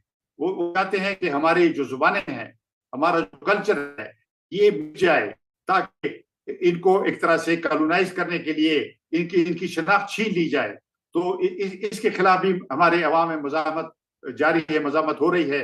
मुझे यकीन है कि ये जद्दोजहद कामयाबी पर मुनतिज होगी। मैं आपको एक बार फिर आपका शुक्रिया अदा करना चाहता हूँ कि आपने आज इस इज्तिमा को इनेकाद किया है, और मुझे भी मौका दिया है कि मैं आपसे चंद बातें करूँ। इंशाअल्लाह हम हमेशा साथ रहेंगे, और हमारे दरमियान यकजहती का रिश्ता और कॉमरेडशिप जो है वो हमेशा कायम रहेगी। जद्दोजहद जिंदाबाद और मुज़ाहमत जिंदाबाद। Thank you very much. मैं बस ये recording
We start with our third and final panel of speakers named Angelina, Francisco Marino, Dr. Nasir Dashti, Rahima Mahmood, Peter Tatchell, and Dr. Naseem Baloch.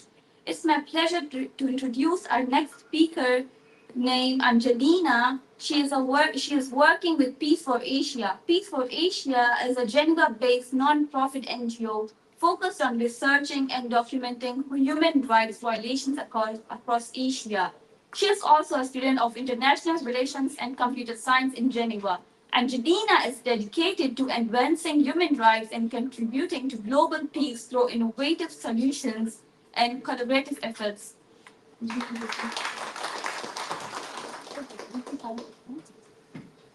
Ladies and gentlemen, esteemed delegates and honored guests, on behalf of Peace for Asia Association, it is an honor to stand before you today at this important conference organized by the Baloch National Movement. We gathered here to shed light on the human rights crisis in Balochistan, a region in natural resources that has been subjected to decades of systemic oppression, forced disappearances, killings, and exploitation of its natural resources. One of the most shocking forms of oppression in Balochistan is the exploitation of its natural resources. For over 5 decades, Pakistan has been extracting natural gas from Balochistan, particularly from the Sui gas fields, which were discovered in the 1950s. Despite Balochistan being the primary supplier of natural gas to the rest of Pakistan, the people of Balochistan remain deprived of this very same resource. Take Sui, for example, the town where the gas was discovered. Most of the people in Sui still do not have access to the natural gas. In towns like Sui, where gas was discovered, locals still lack access to this resource, while cities like Lahore and Islamabad, I hope I pronounced that correctly, enjoy these supplies. This is not just an economic injustice, but a violation of the basic rights of the people of Balochistan, whose resources are extracted without local consent or benefit.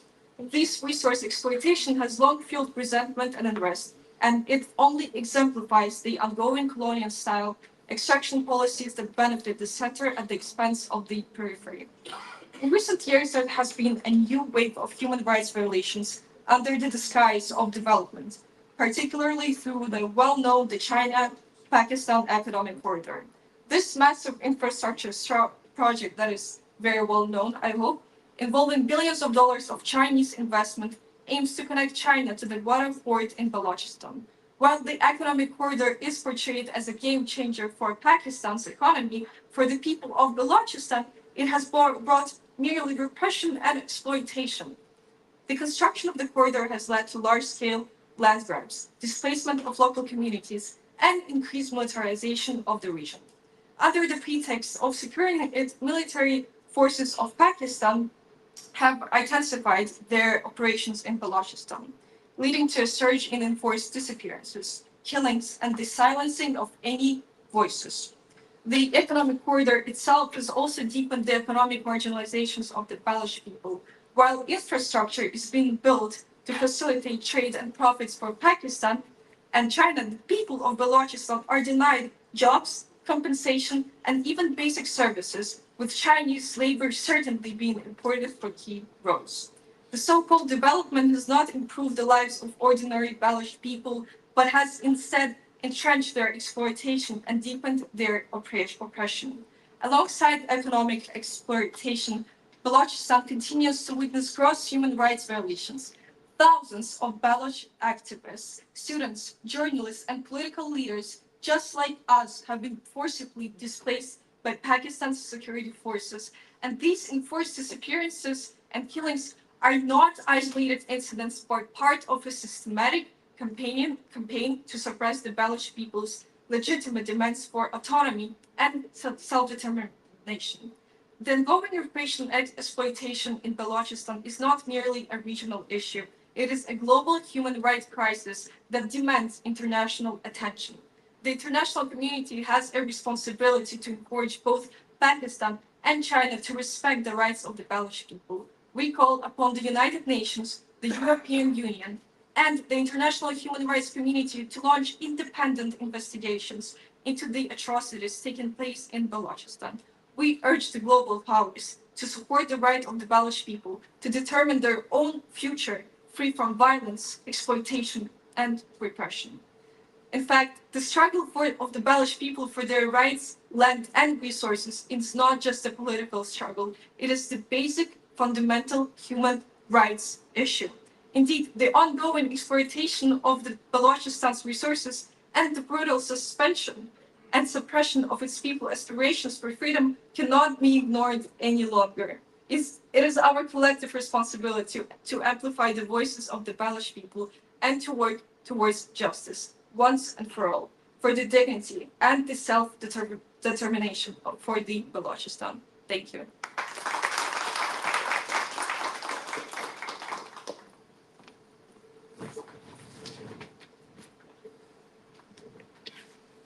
Thanks so much, Angelina, for your words. Now I would like to call Dr. Naseeb Dashti, who is a London-based writer on social Central Asian affairs. He is the executive president of the Baloch Human Rights Council. His book includes The Baloch Conflict with Iran and Pakistan, Aspects of the National Liberation Struggle 2017. The Baloch and Balochistan has historical account from the beginning to the perspective. The Fall of Baloch State, 2012, The Voice of Reason, 2008, and In a Baloch Perspective, 2008. He has contributed numerous articles on current affairs related to Central Asia in general and on Balochistan and in Sindh particular. Please join me in welcoming Dr. Naseeb Dashti to the stage.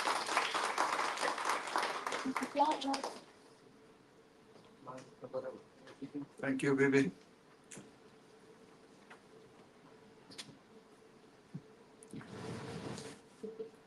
Baloch are facing a unique enemy. It is unique because in the history of national liberation struggles, Pakistan came out of blue, and it is the only country or state who was supposed to be liberated from a mighty colonial power, the British Empire. But the ideology of Pakistan was created in the White Hall in London, not from the lands that now constituted the Pakistani state. It is unique because the national language of this state is not the language of any person or any national entity in Pakistan. And this national language was brought from North India. It is the only country or state in the history of the world that is claimed by Pakistani intellectuals and the school curriculum that it was gifted by Allah. There is no gifted states other than Pakistan in this world, or maybe not in the coming world. And then this is the only country who was liberated as claimed by the Pakistani school curriculum. That is, there is no any movement of national liberation struggle for national liberation, neither in Punjab, nor in Sindh, nor in frontier province, Pakhtunkhwa, nor in Balochistan, which are now the constituent parts of Pakistan. So there are many unique characteristics of this God-given, Allah-given, British-created state. And I will quote a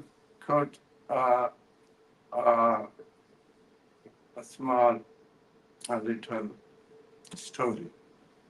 When the Mongol army led by Genghis Khan in 12th century surrounded the city of Bukhara in Central Asia, the modus operandi of Mongol army was that they usually surrounded the cities, they occupied them, and they killed every single person.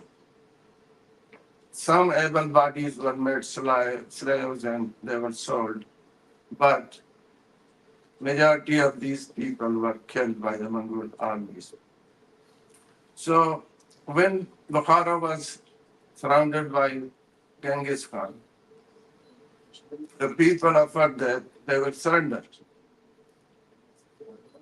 They surrendered, and the Mongol army entered the city, which was at that time a huge metropolitan city, very wealthy, like today's London, New York, or any other big city in the world. So Genghis Khan ordered his army that we have to kill these people because when we withdraw, they will resist, they will make our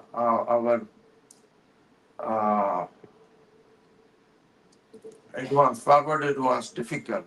So when the Mongol army began killing the residents of Bukhara, the religious leaders, mullahs, they came to Genghis Khan holding Quran in their hands or on their heads, whatever the way was. And Genghis Khan was sitting on a horse in the great mosque of Bukhara. So these mullah went there in front of him and they begged that the killing must be stopped. So Genghis Khan said, why? What happened if I kill the citizen? And they said, look, they are Muslims. And if you kill Muslims, Allah will be angry with you. And then Genghis Khan asked, what will happen if Allah will be angry with me? He said, he will bring miseries to you, upon you. He said, okay, I will continue killing because at that moment, I am the flail of Allah and I will flail you and I will kill you.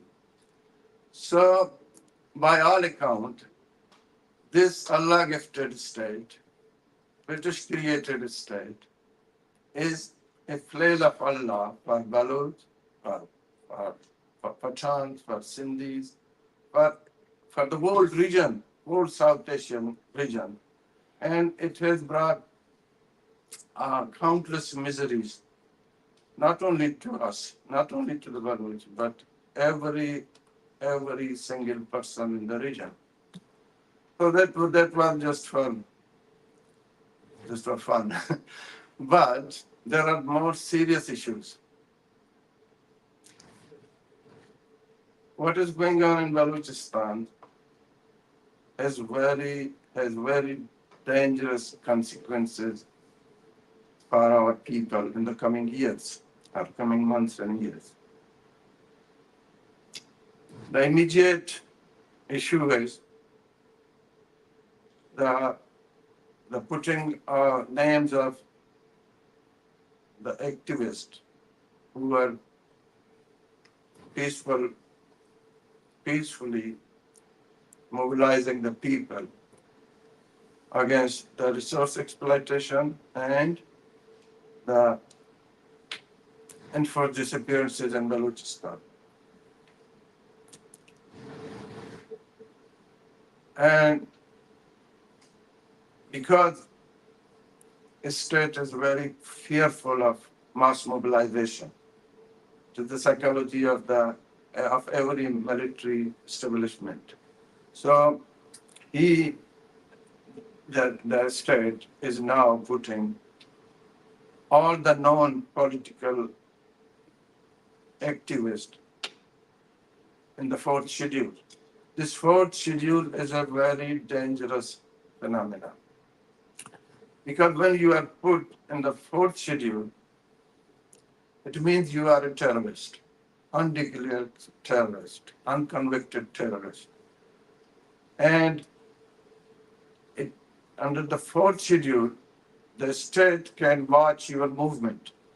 And if he wishes, then you are to be asked to report to the nearest police station every week or every month, whatever they want to do.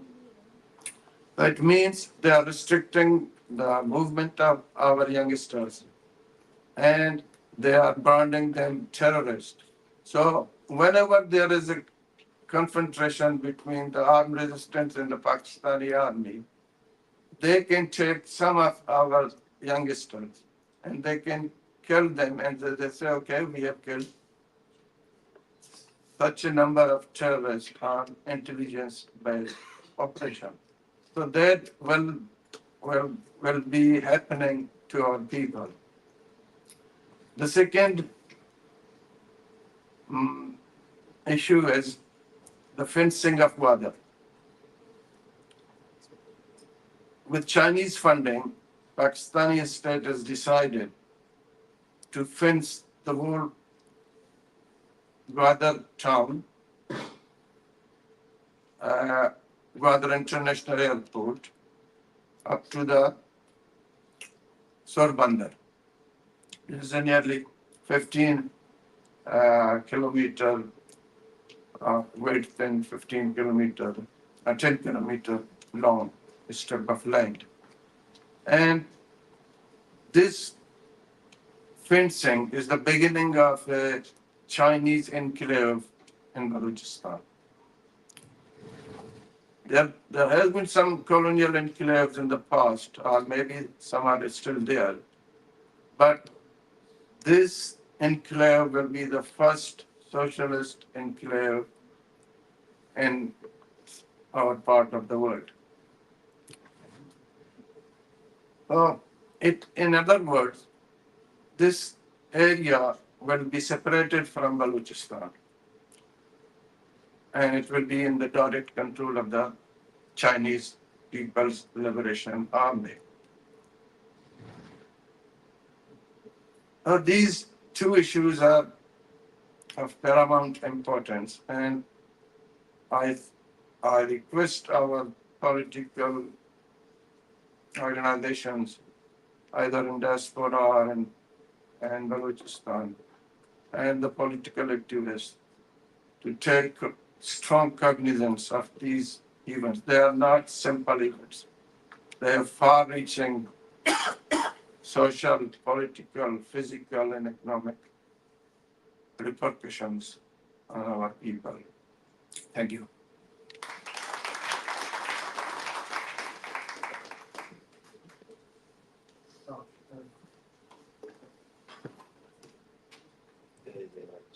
Thank you so much, Dr. Nasir Bajdi. Now I would like to call Yusuf Baloch. Yusuf Baloch is an indigenous climate and human rights activist from Balochistan. He is the organizer of the Friday for Future Balochistan chapter, is active in Friday for Future International. He started activism after experiencing the worst impact of the climate crisis at the very young age. So please welcome Yusuf Baloch.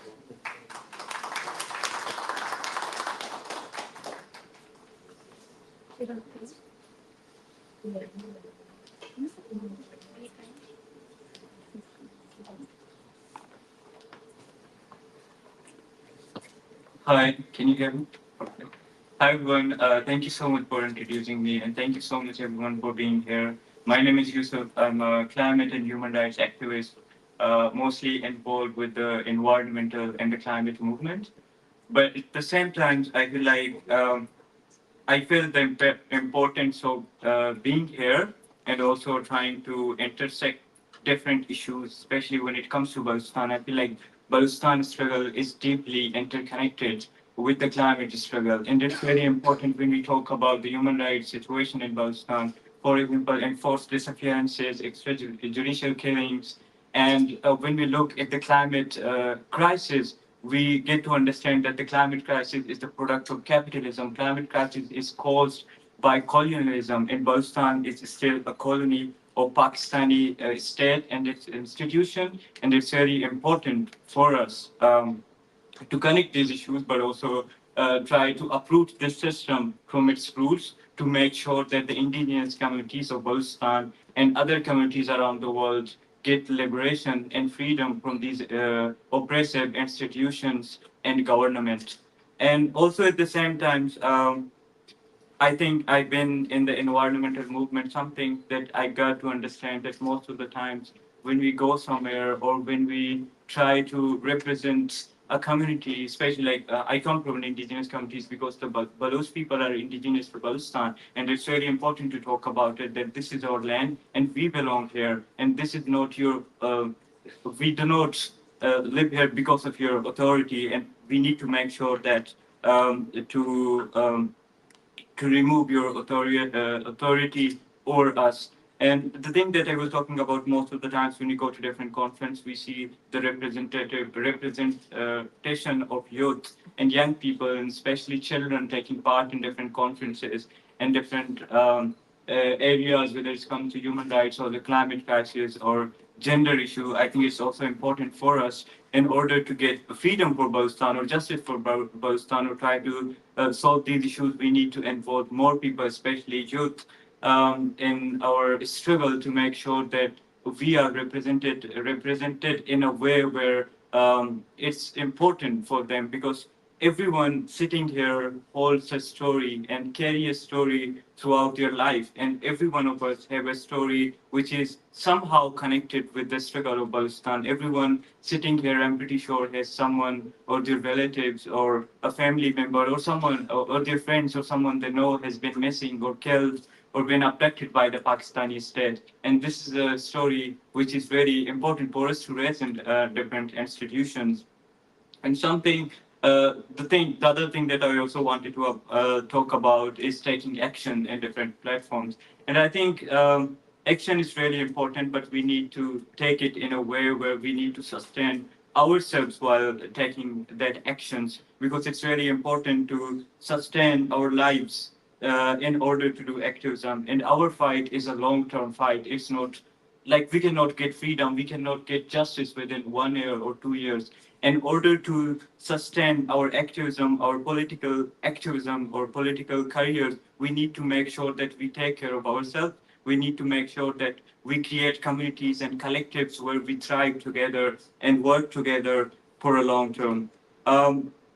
But also to fight for the long run, we must find what breaks our hearts and what makes them swell out of our chest. We need to be angry, outraged, and saddened by the harm and the violence that comes with the climate crisis and the exploitation of our lands. We cannot ignore these realities, but we also need to find out the things that makes us the hope for something better, that excites us so much that our heart feels huge and full. Only when we have acquired both anger and hope, we will realize that we have no choice but to act in such a way that will bring about change. We can't help ourselves. The prospect of creating something better is irresistible. We are only fueled by fear. We risk running into isolationist, individualistic ideologies. We risk compromising justice, or this fear can be all consuming and lead to defeatism. But we need to make sure to defeat the fear, and we need to make sure to work as a community for a better world and for a better Balochistan and to get freedom for Balochistan. Thank you.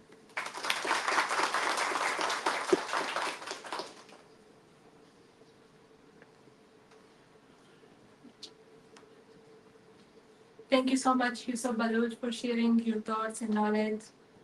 Now, I want to call Francisca Marino. Francisca Marino is an Italian journalist who covers South Asia extensively. She writes regularly for the Lamb's Italian review of geopolitical politics and some of the most prestigious Italian and Swiss media. Recently, she published a book, Balochistan titled Balochistan Bruised, Battered, and Brooded.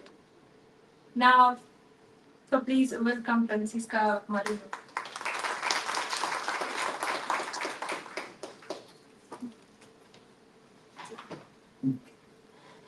Good evening. I would like to set straight something without all what we said has a very different meaning. Okay, Balochistan is not a Pakistani region, is a Pakistani region born by treason and deceit. But Balochistan really is an occupied country, an illegally occupied country. Was born on treason and deceit because Muhammad Ali Jinnah was the lawyer of the Khan of Karat when he signed the instrument of accession with the British government and bargaining for the independence of his state was illegally occupied because Pakistani army entered Karat and forced the then Khan to sign the accession to Pakistan.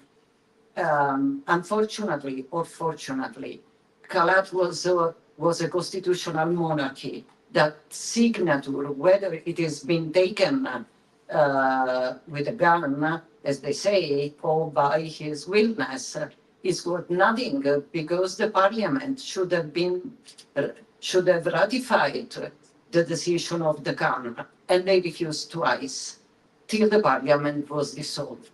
So, setting this clear, you will understand why Pakistan always behaved as a colonizer in Balochistan, with the uttermost disregard for the local population, starting policies since the beginning, denying Baloch the right to speak their language in schools or in official occasions, starting with this, and with all the rest. With years, Balochistan became the place where Pakistan hides his dirty secrets, where it did his nuclear tests, where it keeps nuclear weapons. It has, in Balochistan, there are more army cantonments than hospitals, and it is not difficult because there are very few hospitals. During the years, of course, at a point, people react. People reacted many times. This is the first time, the fifth time there's a reaction going on. It started when in 2007, Nawab Bugti was killed, an 80+ years old man who was practically lame, was killed by the men of General Musharraf that said he was leading a revolt and killed in a cave. His body was never given back to his family, only his lenses, his glasses, and his wristwatch, which after being bombed in a cave, did not have a scratch. Anyway, since then, there's a revolt going on. And since then, the usual behavior of Pakistan, of killing people extrajudicially and then dumping them in the street with signs of torture. So they would be a lesson for other people. Have been found mass graves, a number of mass graves, immediately covered by the army, by their proxies, their death spots, and their goons owning private jails and whatever. By the way, the biggest of these mass graves was found near the private jail of one of these goons, who, again, by the way, was contesting elections. Anyway, people disappear, thousands and thousands of people. Pakistani politicians have been basically saying they all went to Dubai shopping, or they joined the insurgency in the mountain, which if they really did, in the mountain there must be an army bigger than the Pakistani army. The things got worse when Chinese came into frame. I mean, they are into frame since quite long, but the CPEC, the China-Pakistan Economic Corridor, was again a turning point. They decided to do a new Dubai out of Gwadar.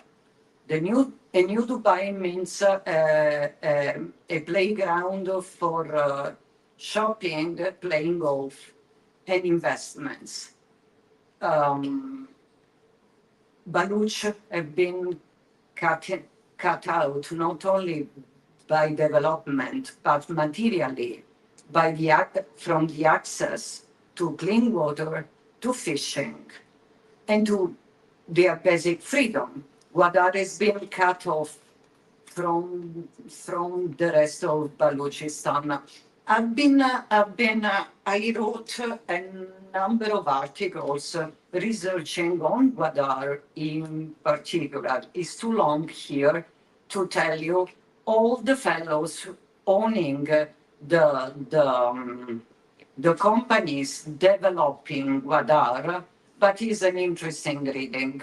Is half army people, half Chinese linked to the Chinese state. The longest, not technically part of the CPEC, but one of the oldest investments of China in Balochistan are the mines, Sindak and Dadar.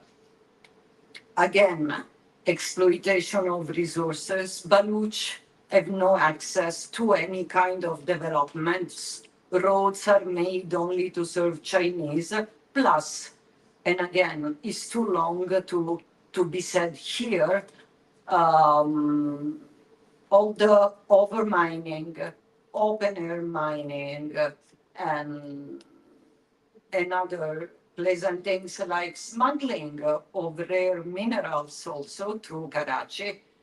All this has been documented, but of course, nobody cares.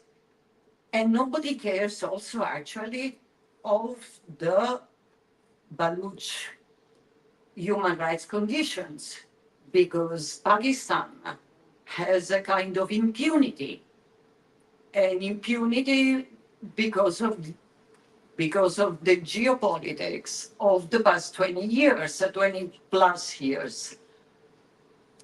Because the Baluch recipe, kill and dump, enforced disappearances, extrajudicial killings, and now, in the past few years, has been applied to the rest of Pakistan too, to Pashtun, to Sindhi, to Kashmiri, and well, they did not stop to claim they want to free Indian Kashmir. Oh yay!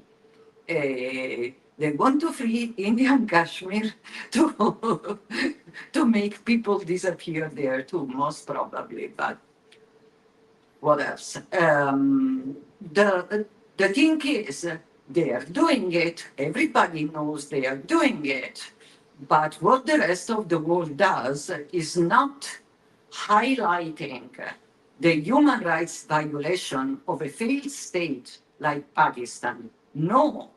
They go on asking for financing Pakistan because poor kids, they are the first victims of terrorism. Terrorism they bred. Terrorism, what they call terrorism, are simply people asking for their rights. In any other country of the world, they would be helped. They would be supported by activists, by, human rights human rights organization, not Baluch, because yes, somebody said it, it does not fit the proper narrative, meaning there's no white oppressor. And it does not fit also into the indigenous people, because Pakistanis are indigenous people too. So there's no way out. The only way out is to hold Pakistan responsible as a state according to international laws, which are the same for white, brown, blacks, yellow, ethnicity, whatever, international laws. Pakistan is a failed state. Pakistan is breeding terrorists. Pakistan uses terrorists. Pakistan illegally occupied Balochistan. Pakistan is oppressing 3/4 of its population. Till this problem is not addressed, the Balochistan problem will be there. Thank you.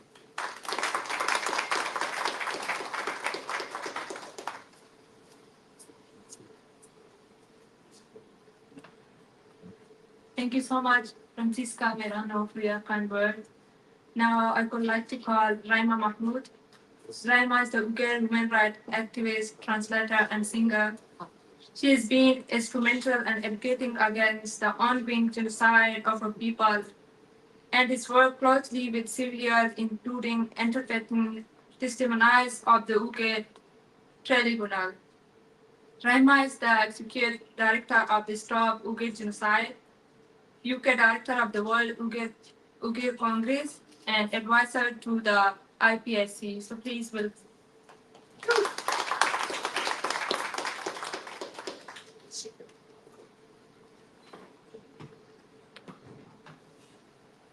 Thank you, and thank you for your introduction. And I am Uyghur. In my language, it's Uyghur, which is quite difficult, just like the way how difficult life being as a Uyghur person. I'm a human rights activist.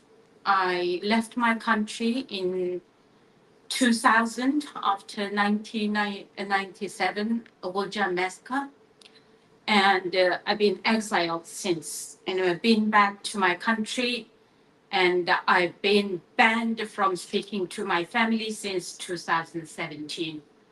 So you can imagine the pain and the suffering that I have been experiencing and my people are experiencing.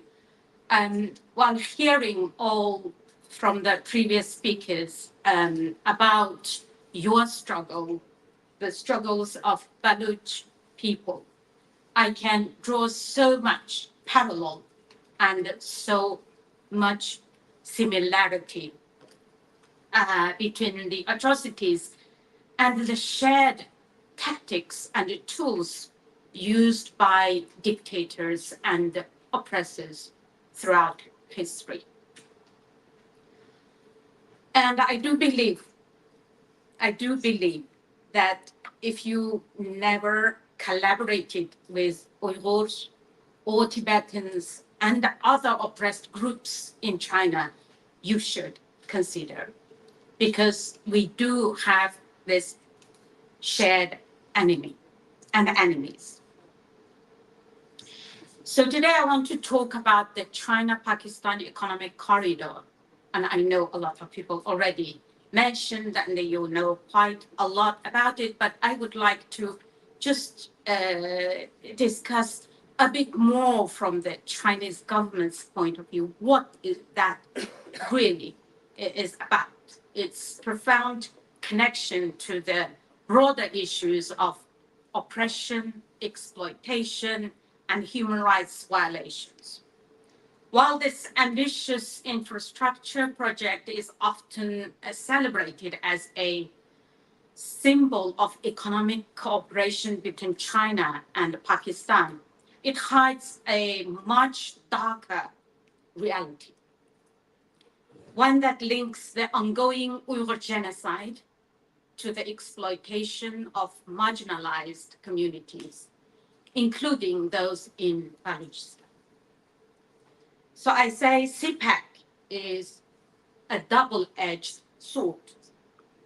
CPEC is presented as a transformative project designed to foster development and bring economic prosperity to Pakistan, from roads and railways to energy projects. The narrative is one of progress and mutual benefit. However, beneath this surface lies a more troubling truth. CPEC has primarily benefited China's interests while plunging Pakistan into deeper economic dependence. The bulk of profits from CPEC projects, along with the contracts, jobs, and control over natural resources, are going to Chinese companies and stakeholders. Pakistan, particularly regions like Balochistan, is left with the environmental degradation, displacement, and the burden of debt. If people would like to know what it is like being colonized by China, you must look at what happened to people in Tibet and also what is happening to Uyghurs in East Turkestan, the so-called Xinjiang. Xinjiang means the new territory, the new colony, the new border China claimed historically part of China.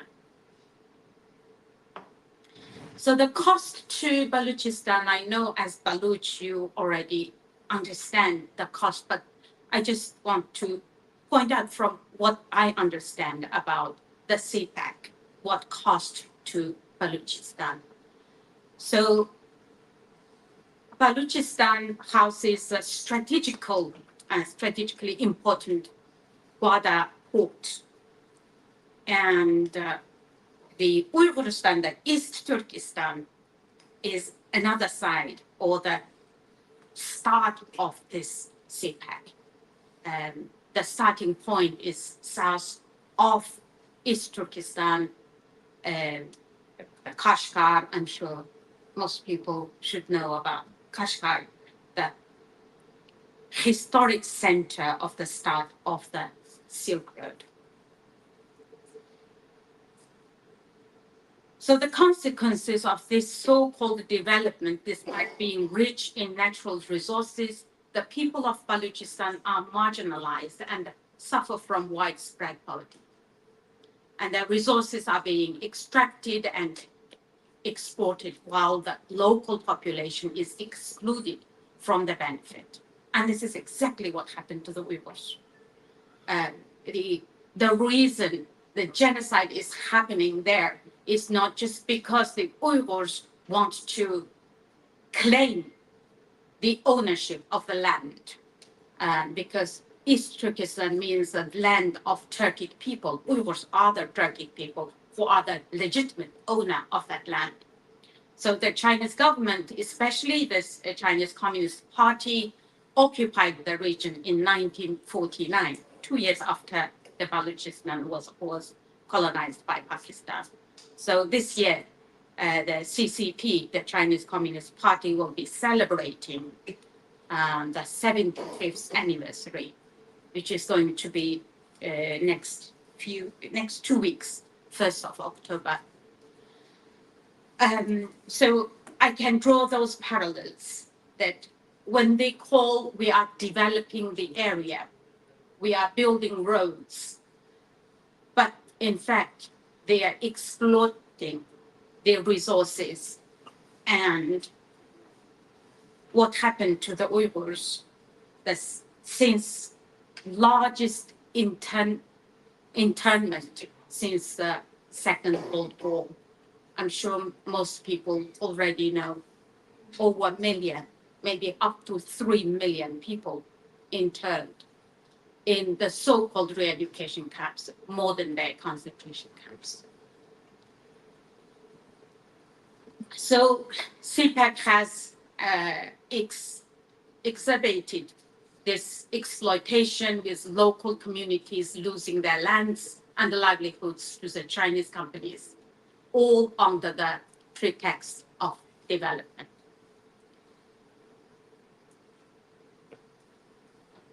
So let's not forget that Balochistan has long been a site of conflict, and we are aware of that. Though local people have been fighting for greater autonomy, and their struggles have only intensified with CPEC. So your struggles. And that really connect the struggle of the Uyghurs as well. So what is the Uyghur genocide that I have explained? And we know CPEC started in 2015. And the initiation of this large internment or the potential genocide started in 2014, 1 year before the CPEC started. Because for Xi Jinping, the Belt and Road Initiative is his dream, is the China dream, how Chinese government or the China become the ruler of the world. So just China exploits the people of Balochistan through CPEC. It is committing one of the gravest human rights violations in the world today, the genocide of my people in East Pakistan. And the acknowledgement of this detention over 1 million by the UN in August 2018, when the report came out, and I thought there will be some action to stop what is happening to my people. Here we are, how many years now? Apart from one report last year, the UN acknowledging what is happening, also didn't dare to call it genocide, said may committing crimes against humanity. But even after that report, we haven't seen any actions from the UN. So these camps interning millions of Uyghurs and many other Muslim communities designed to indoctrinate to make them become one of Han Chinese people. So the Uyghurs were given an option. Either you live like a Chinese, abandon your language, your religion, your identity, or die, or continuously being locked up in these camps, suffer torture, sterilization, and forced labor. So this is not an isolated policy, but part of China's broader plan to dominate the region. And the CPEC plays a crucial role in this strategy. So the Uyghur region is a gateway for the Belt and Road Initiative, of which CPEC is a cornerstone. The repression of Uyghurs, the exploitation of their labor, and the control over their homeland is essential for the smooth operation of CPEC and Belt and Road Initiative projects.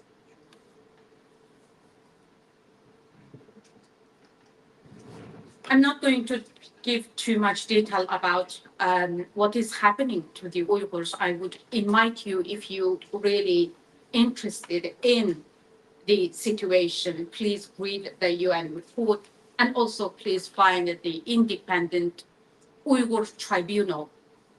If you Google Uyghur Tribunal led by Sir Geoffrey Nice, KC, you will find tons of information there from survivor testimonies, expert reports, including drone footage and many leaked documents from 2019.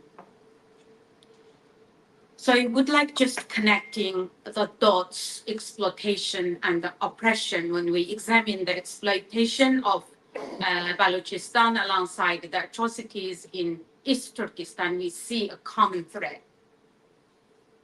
China's disregard for human rights in its pursuit of global dominance, whether it is the Uyghur people in East Turkestan or the Baloch people in Pakistan, both are caught in the crosshairs of an imperial project that seeks to profit from their lands while erasing their identities.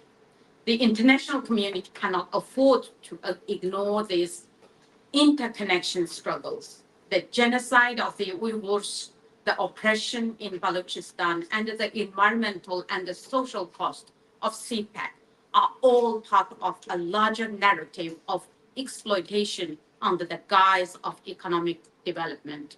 We must call for accountability, both for China's human rights abuses and Pakistan's complicity.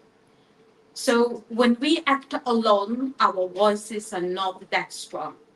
But I believe if we act collectively, if we can join one another's voices,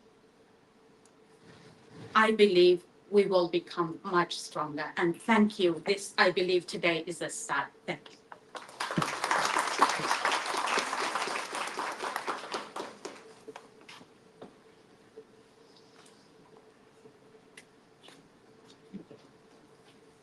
Thank you so much, Rahima Mahmood, for your experience. Now I would like to call Peter Tatchell, who has been campaigning for human rights, democracy, LGBTQ+, freedom, and global justice since 1967. He has been a firm supporter of the Baloch liberation cause for more than 1 decade. Through the Peter Tatchell Foundation, he currently campaigns for human rights in Britain and international. Please, let's welcome Peter Tatchell.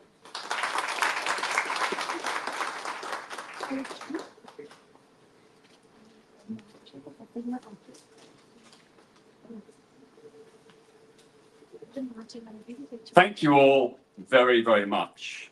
I want to start by giving my congratulations to the Baloch National Movement for organizing this very important conference, to give a voice to the concerns of the Baloch people. I also want to express my appreciation for the awesome, brilliant contributions by previous speakers.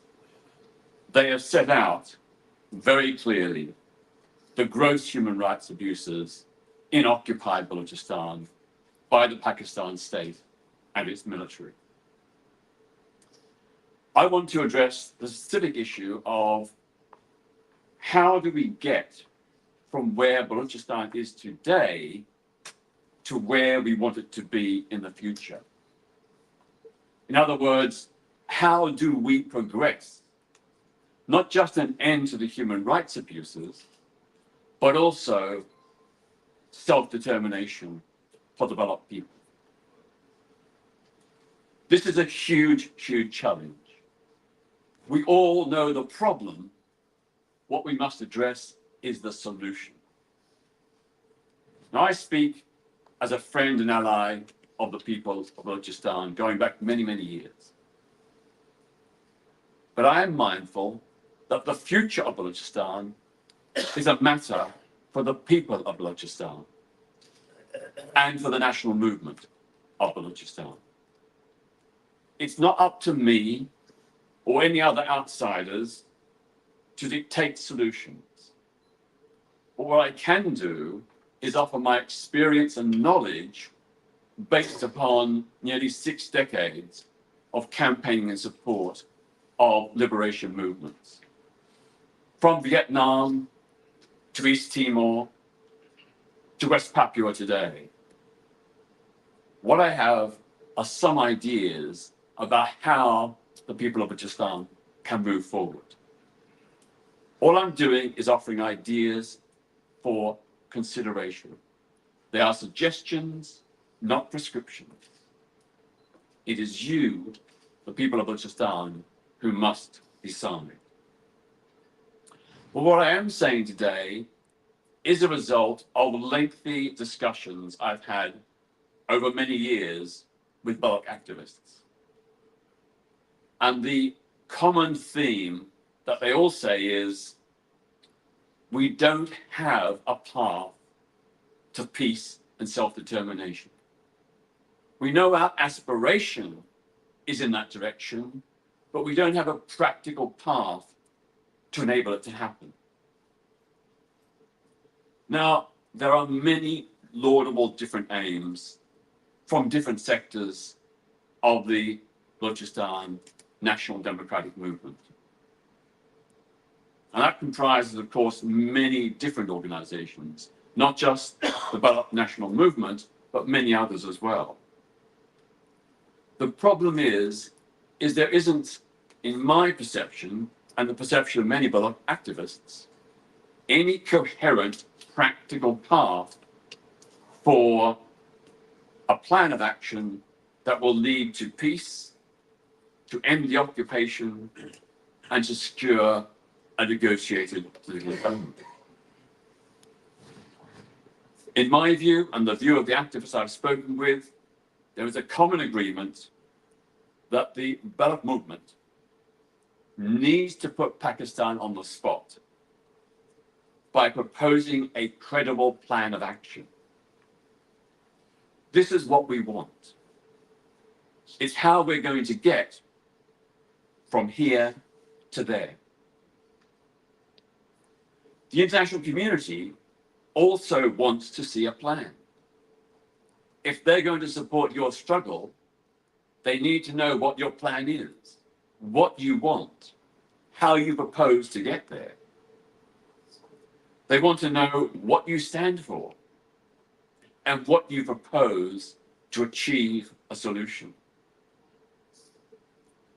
Many of you will be familiar with the draft Balochistan Freedom Charter, the draft Balochistan Freedom Charter, which was first proposed here in Geneva in 2010 by a coalition of Baloch activists. It is a roadmap to de-escalate the conflict and lead to national liberation and the creation of a new independent state. It proposes a 6-stage process for peace and self-determination. And I want to outline them each briefly. Very importantly, it draws on the ideas, the principles, the policies that were used in the Vietnam peace process in the 1970s to end the US-Vietnam War. The first principle is a UN-supervised ceasefire, the cessation of military operations by all sides, which means the confinement of Pakistani military forces to barracks and Baloch national insurgents to guerrilla camps. That's going to be the starting point. A de-escalation, an end to the fighting, a negotiated agreement. The second principle is the release of all political prisoners and all disappeared persons. A full account of those who are no longer alive. And that is incumbent on the Pakistan state. The third principle is open access to all parts of Balochistan for media, aid agencies, and human rights organizations.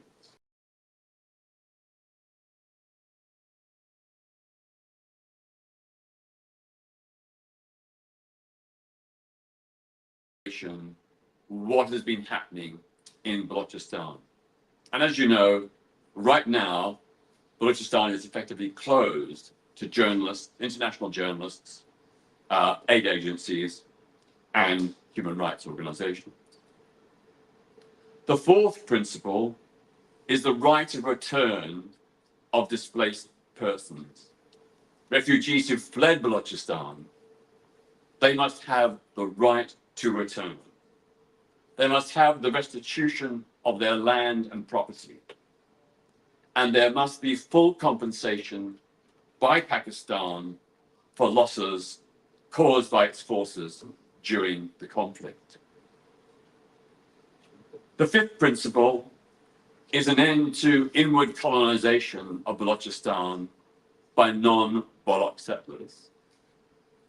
What Pakistan is doing is deliberately encouraging inward colonization with the ultimate aim of outnumbering the indigenous Baloch people, so that the population becomes non-Baloch and therefore can be used by the Pakistani state to pursue its objectives. And the sixth and final principle is there's got to be a UN-supervised referendum on self-determination, which offers the people of Balochistan the option of independence. Now, those are 6 core principles which could be the negotiating template for a peace plan. Of course, Pakistan is going to resist. But if the people of Balochistan go with a peace plan similar to these 6 principles to international aid agencies, to the United Nations, to the European Union, to the United States, if they go to them with this plan, the world will know that you have a credible, practical, achievable solution. And that's what mobilized public support for the Vietnam peace plan in the 1970s. The Vietnamese had a plan, they put it to the world community saw it as achievable, and therefore the world community pushed the United States to agree a settlement. Now, the Balochistan Freedom Charter also proposes 6 principles as the basis for an independent state of Balochistan. And this is incredibly important because the international community is not going to support your struggle unless it knows what you stand for, unless it knows what you would do if you had power, if you had control. So the first principle is social justice, equality, and human rights for all Baloch people, based on the principles of the United Nations Universal Declaration of Human Rights, including, very importantly, equal rights for women. As we've heard before, Balochistan is a deeply patriarchal tribal society where women have not had an equal place historically. But this is your chance to turn that page and make it clear that when Balochistan is free and independent, women will have equal status in that society, which will strengthen international support for your movement. The second principle is one of land reform, the right of every adult Baloch person to have a share in land ownership. As you know, right now, there are huge disparities of wealth and income in Balochistan. There is a very, very disparate relationship between land and certainly very wealthy families and the wider ordinary Baloch population. That has to change. There's got to be equal access to land ownership by all the people of Balochistan. And allied to that, the third principle, which is a redistribution of wealth and power to all the people. So a democratic parliament based on universal suffrage for every Baloch person, every adult Baloch person, and a fair share of Balochistan's resources.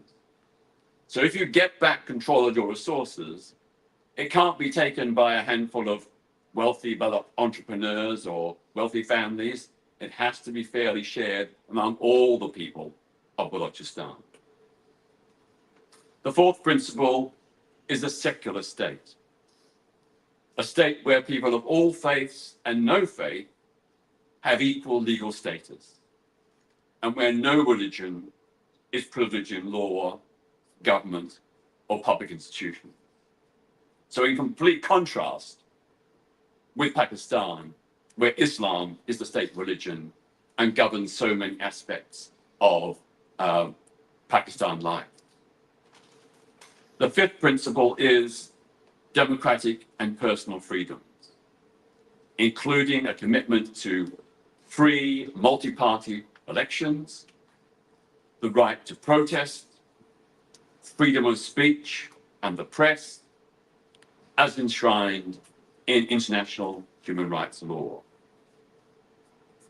To be sure that you stand for these fundamental principles agreed by the peoples of the world, that's a very powerful impetus for the global community to support your cause, knowing that's what you stand for.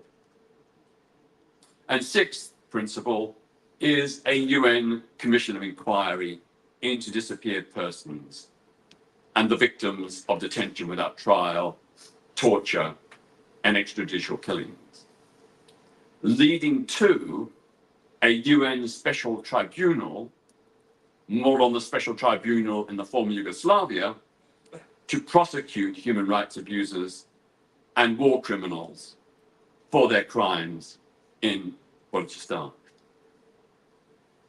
Now, these suggested, and they are only suggestions, these suggested 6 principles of an independent state are similar to, and to some degree modeled on, the Freedom Charter of the African National Congress of South Africa, which successfully mobilized the people of South Africa and the wider global community against apartheid and in support of the African National Congress.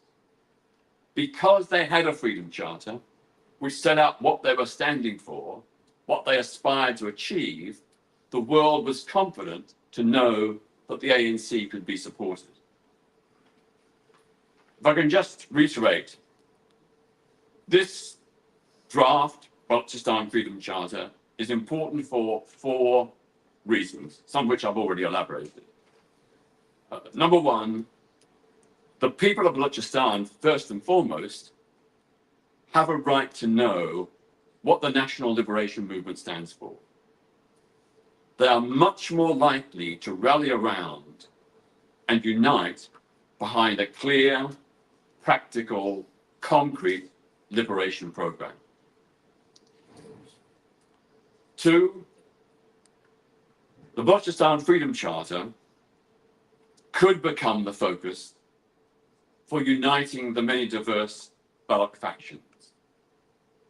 It's worded with broad appeal to unite the largest possible number of Baloch people, despite whatever other disagreements they may have. The problem with the Baloch movement today is it is divided. It's factional.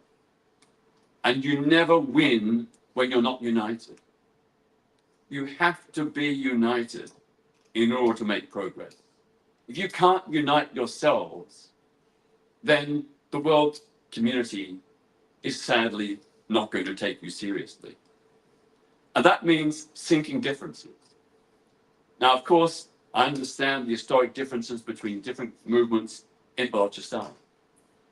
But I think all of them should be able to agree the principles of the draft Balochistan Freedom Charter, or a modified version of it. They're the common grounds on which you all suffer and from which you all need respite and liberation. If you look at every successful struggle in history, maximizing unity has been the key. Division undermines and weakens the struggle. So take the example of South Africa. The United Democratic Front, in the apartheid era, united all the disparate anti-apartheid groups. The African National Congress, the Pan-Africanist Congress, AZAPO, the students, the trade unions, the churches, they all came together to build a mighty, unstoppable movement under the rubric of the United Democratic Front. The same going back decades to Vietnam. The liberation struggle there brought together the students, the unions, the multi-faith communities, all united in one common struggle to free Vietnam from US occupation. So that's why I say it's so important that you work for unity. Number 3, Pakistan needs to be put on the spot with specific demands to end militarization, occupation, and the violation of human rights. It can easily bat away your concerns if you don't have practical, concrete, achievable demands. Agreeing to the right to self-determination, which you do. That's fundamental. It's in accordance with the United Nations Charter and with international law. But all these other practical elements are also part of the mix to convince the world that you have a serious, credible alternative. Number 4, as I mentioned earlier, the United Nations and governments around the world are much more likely to support the Baloch national struggle if they know what you're seeking, if they know the character of a future independent Balochistan. The Balochistan Freedom Charter is only a draft, but it's clear with its commitment to democracy, human rights, secularism, and social justice. It is so, so important because these principles resonate with democratic governments whose support you need, with human rights organizations whose support you need, and of course, institutions like the United Nations, the European Union, and many others. I just want to emphasize that whether these proposals are the right ones is a matter for debate. You must decide. All I'm saying is this was agreed here in Geneva 14 years ago by a group of Baloch activists. They put their heads together, they came from different organizations, different movements, they disagreed about lots of things, but they all agreed about these core principles. And that, I think, is so important. It's so important to have a specific, credible roadmap, a roadmap which the people of Balochistan, together with the United Nations and the international community, can press Pakistan to accept. You want your representatives to go to the EU, to the United Nations, to the US government, and so on, with concrete plans and proposals. Now, some critics say that Balochistan can never win against its all-powerful, overbearing occupier, Pakistan. But from my knowledge of history, David can defeat Goliath, as the US learned to its cost in Vietnam. The greatest, mightiest military superpower in history was brought to its knees and forced to negotiate a political settlement by a tiny little Asian country with a peasant army with a huge passion, but also with practical proposals to end the war. So, like all people everywhere, the people of Balochistan have a right to self-determination. It's enshrined in the UN Charter. Use it. Vocalize it. Pakistan can delay Balochistan's right to self-determination. It can put off independence, but at great financial, moral, political, and reputational cost. One thing is certain, the freedom of Balochistan cannot, must not, and will not be denied. Thank you.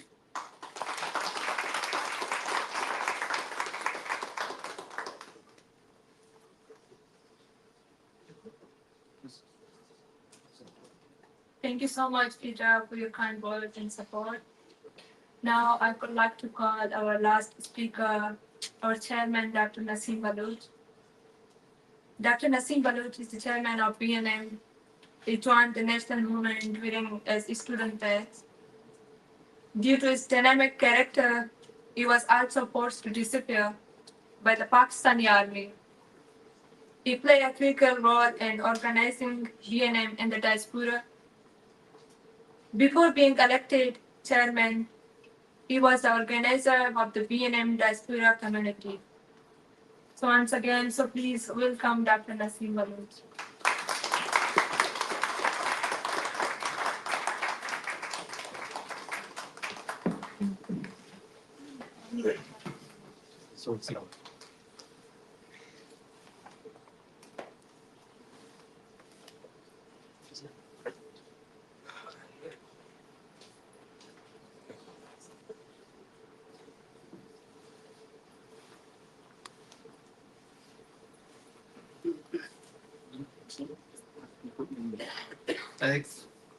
Thanks a lot.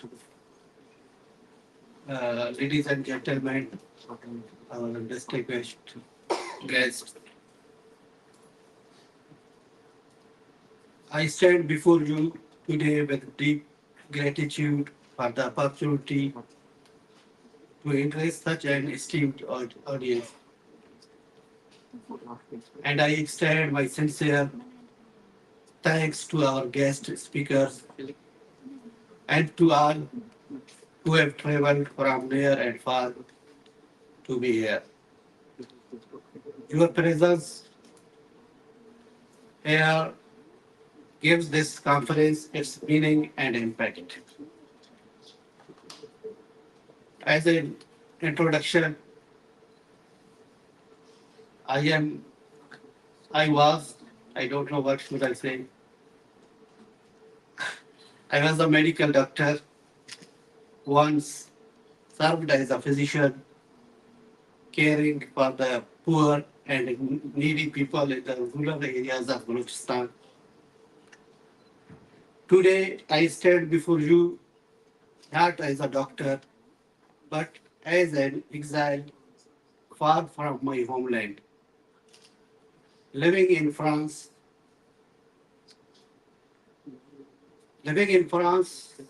some may assume that moving from underdeveloped Balochistan to a developed country like France was a pursuit of a better life.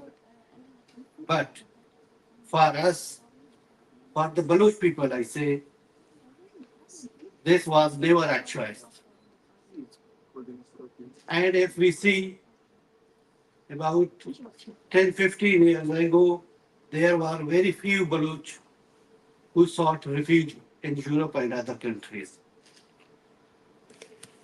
It was the Balochistan's situation there who forced us to flee our homeland. As we are talking of human rights violations, enforced disappearances, extrajudicial killings, I myself was twice abducted and tortured for months by Pakistani intelligence agencies. In fact, I can say it was intelligence agency ISI.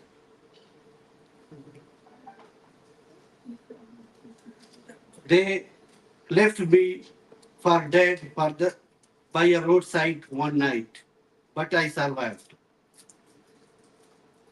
But the pursuit of my life did not end, and eventually I had no choice but to flee. Today, what I am saying here is not to seek sympathy or to recount my personal suffering, but to share the story of my people, the Baloch nation, because it is the story of every Baloch. It is the story that echoes not only in Balochistan, but also among Pashtuns, Sindhis, the people of Gilgit-Baltistan, and Kashmiris. All these people face similar brutalities at the hands of Pakistani state.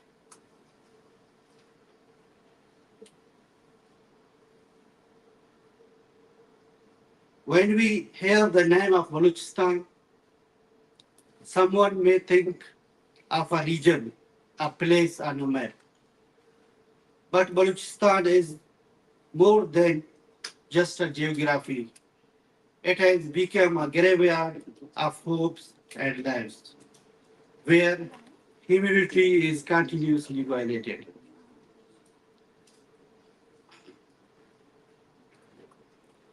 I am here after organizing this conference and inviting distinguished guests from different parts of the world and audience from different parts of the world, and our Baloch people, our Sindhi people, our Sindhi guests were here and Pashtun guests were here. They just left the hall for their another activities. For organizing this, we wanted to share the heartbeat of our nation, the pain that defines our relentless struggle for survival. As a representative of Baloch people, I seek to awaken the conscience of the international community also. Yet my voice alone is not enough, as our distinguished guest, Rahima said.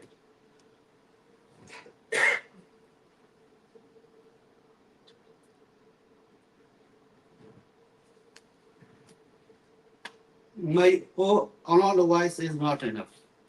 The cry of the Baloch people will not shake the world unless we all stand united against these grave injustices. Balochistan was once a free and independent state. Our freedom was stolen from us and we were made slaves in our own homeland. But the Baloch are a resilient people. We have never surrendered. We have chosen resistance, a resistance that is both morally and legally justified under international laws. Now, for over 24 years, our struggle has persisted, but Pakistan has met our rightful resistance with terror and oppression. Some may ask why I use such strong words, why I label Pakistan a terrorist state on such an international conference. I do so because these are not just words, these are facts. Pakistan operates beyond the rule of law, turning Balochistan into a slaughterhouse. Under the pretext of collective punishment, they seek to crush our resistance by terrorizing our people. There is hardly a family in Balochistan that has not been touched by these atrocities. Loved ones have been forcibly disappeared, tortured, or killed. Bodies are rarely returned to families. Mutilated remains are found discarded in deserts. Families are left in agonizing uncertainty, unsure whether their missing loved ones are dead or alive. In Mastum, a district and a popular area in Balochistan, there is a cemetery known as the Cemetery of Unknown Bodies, where victims are buried without identification or any attempt at DNA testing. Can a state that respects human rights and the rule of law behave like this? No. Only a terrorist state like Pakistan could commit such atrocities. Today, Pakistan does not act alone. It has found a partner in the operation. Our partner is China. China's strategic projects in Balochistan, especially those aimed at controlling regional power and the Strait of Hormuz, are wreaking havoc on millions of Baloch lives. These projects may seem distant to many in Europe, but the consequences will not remain confined to Balochistan. They will eventually affect the world. I can challenge anyone to uncover the details of agreements between China and Pakistan regarding Balochistan.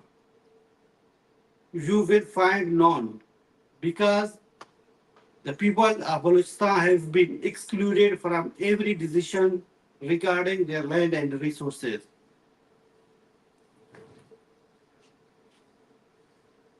Today, it is not just the voices of Baloch that I bring before you. The Pashtuns, Sindhis, Kashmiris, and even the Uyghurs, all victims of oppression, genocide, and exploitation, are echoed in this room. The struggles of these nations are not isolated, they are intertwined. We know that the circle of violence, repression, and exploitation will not easily end. But our collective voice can reduce its intensity. It is important, however, to be realistic. Our primary struggle is not against human rights violations. It is a struggle of our national freedom. Human rights abuses will not cease until we achieve our national rightful independence. Balochistan is our ancestral land. It was once free and today it is occupied. We are demanding our rightful freedom and independence under international law and the principles of humanity. This is a right we will never abandon. Our sacrifices will continue and we will not rest until we are free. I am again thankful to the guests, to the guest speakers, and the audiences, and the members of the Baloch National Movement who have traveled from different parts of the world to make this conference a meaningful and fruitful for the Baloch cause. Thanks all of you. Long live Free Balochistan.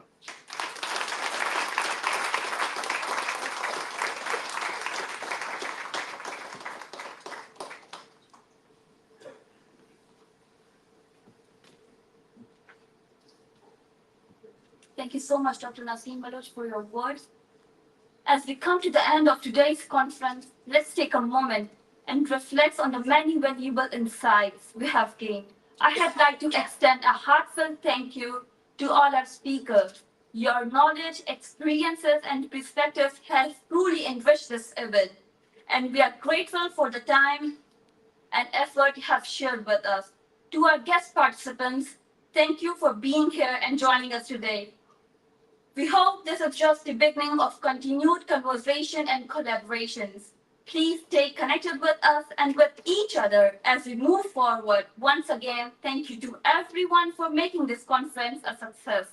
We look forward for seeing you at future events. Have a great day ahead. But before concluding the conference, I would like to call on stage Fahim Baloch, who is the coordinator of BNM Foreign Department.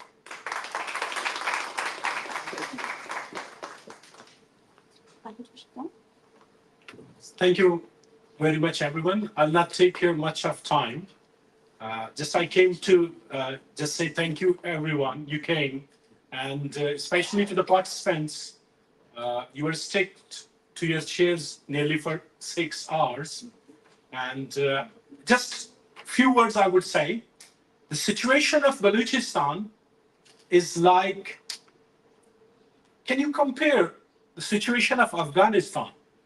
If a Baloch goes to Afghanistan to seek refuge, so can you imagine how the situation of Balochistan is? So these words, just these few words, take it in your mind and imagine what atrocities the people of Balochistan, they are facing. So they cannot live in Balochistan, so they have to go in exile and stay in Afghanistan. Thank you very much for the distinguished speakers. And especially, I would be grateful to Peter. He always mobilizes us that you should bring more women in your events to show women empowerment. And these 2 young children, it is the first phase, and it was their first time. And I really appreciate them. They did a great job. And before I would have said that, clap for them. So you did in advance. So here we announce the end of the event of today's. So tomorrow we have got a photo exhibition. The photo exhibition was requested by Baloch National Movement. The photographers were asked to send their photos. So everyone has expressed, we have got nearly 50 photos from Balochistan. So they have expressed their feelings in the photos. And along with that, tomorrow we'll be having a protest also. And the photo exhibition will continue day after tomorrow also. Thank you very much. Before going, I think for such a wonderful and successful event, there should be a group photo too. So let's have a group photo, and thank you very much. Thank you. Thank you very much. Thank you very much.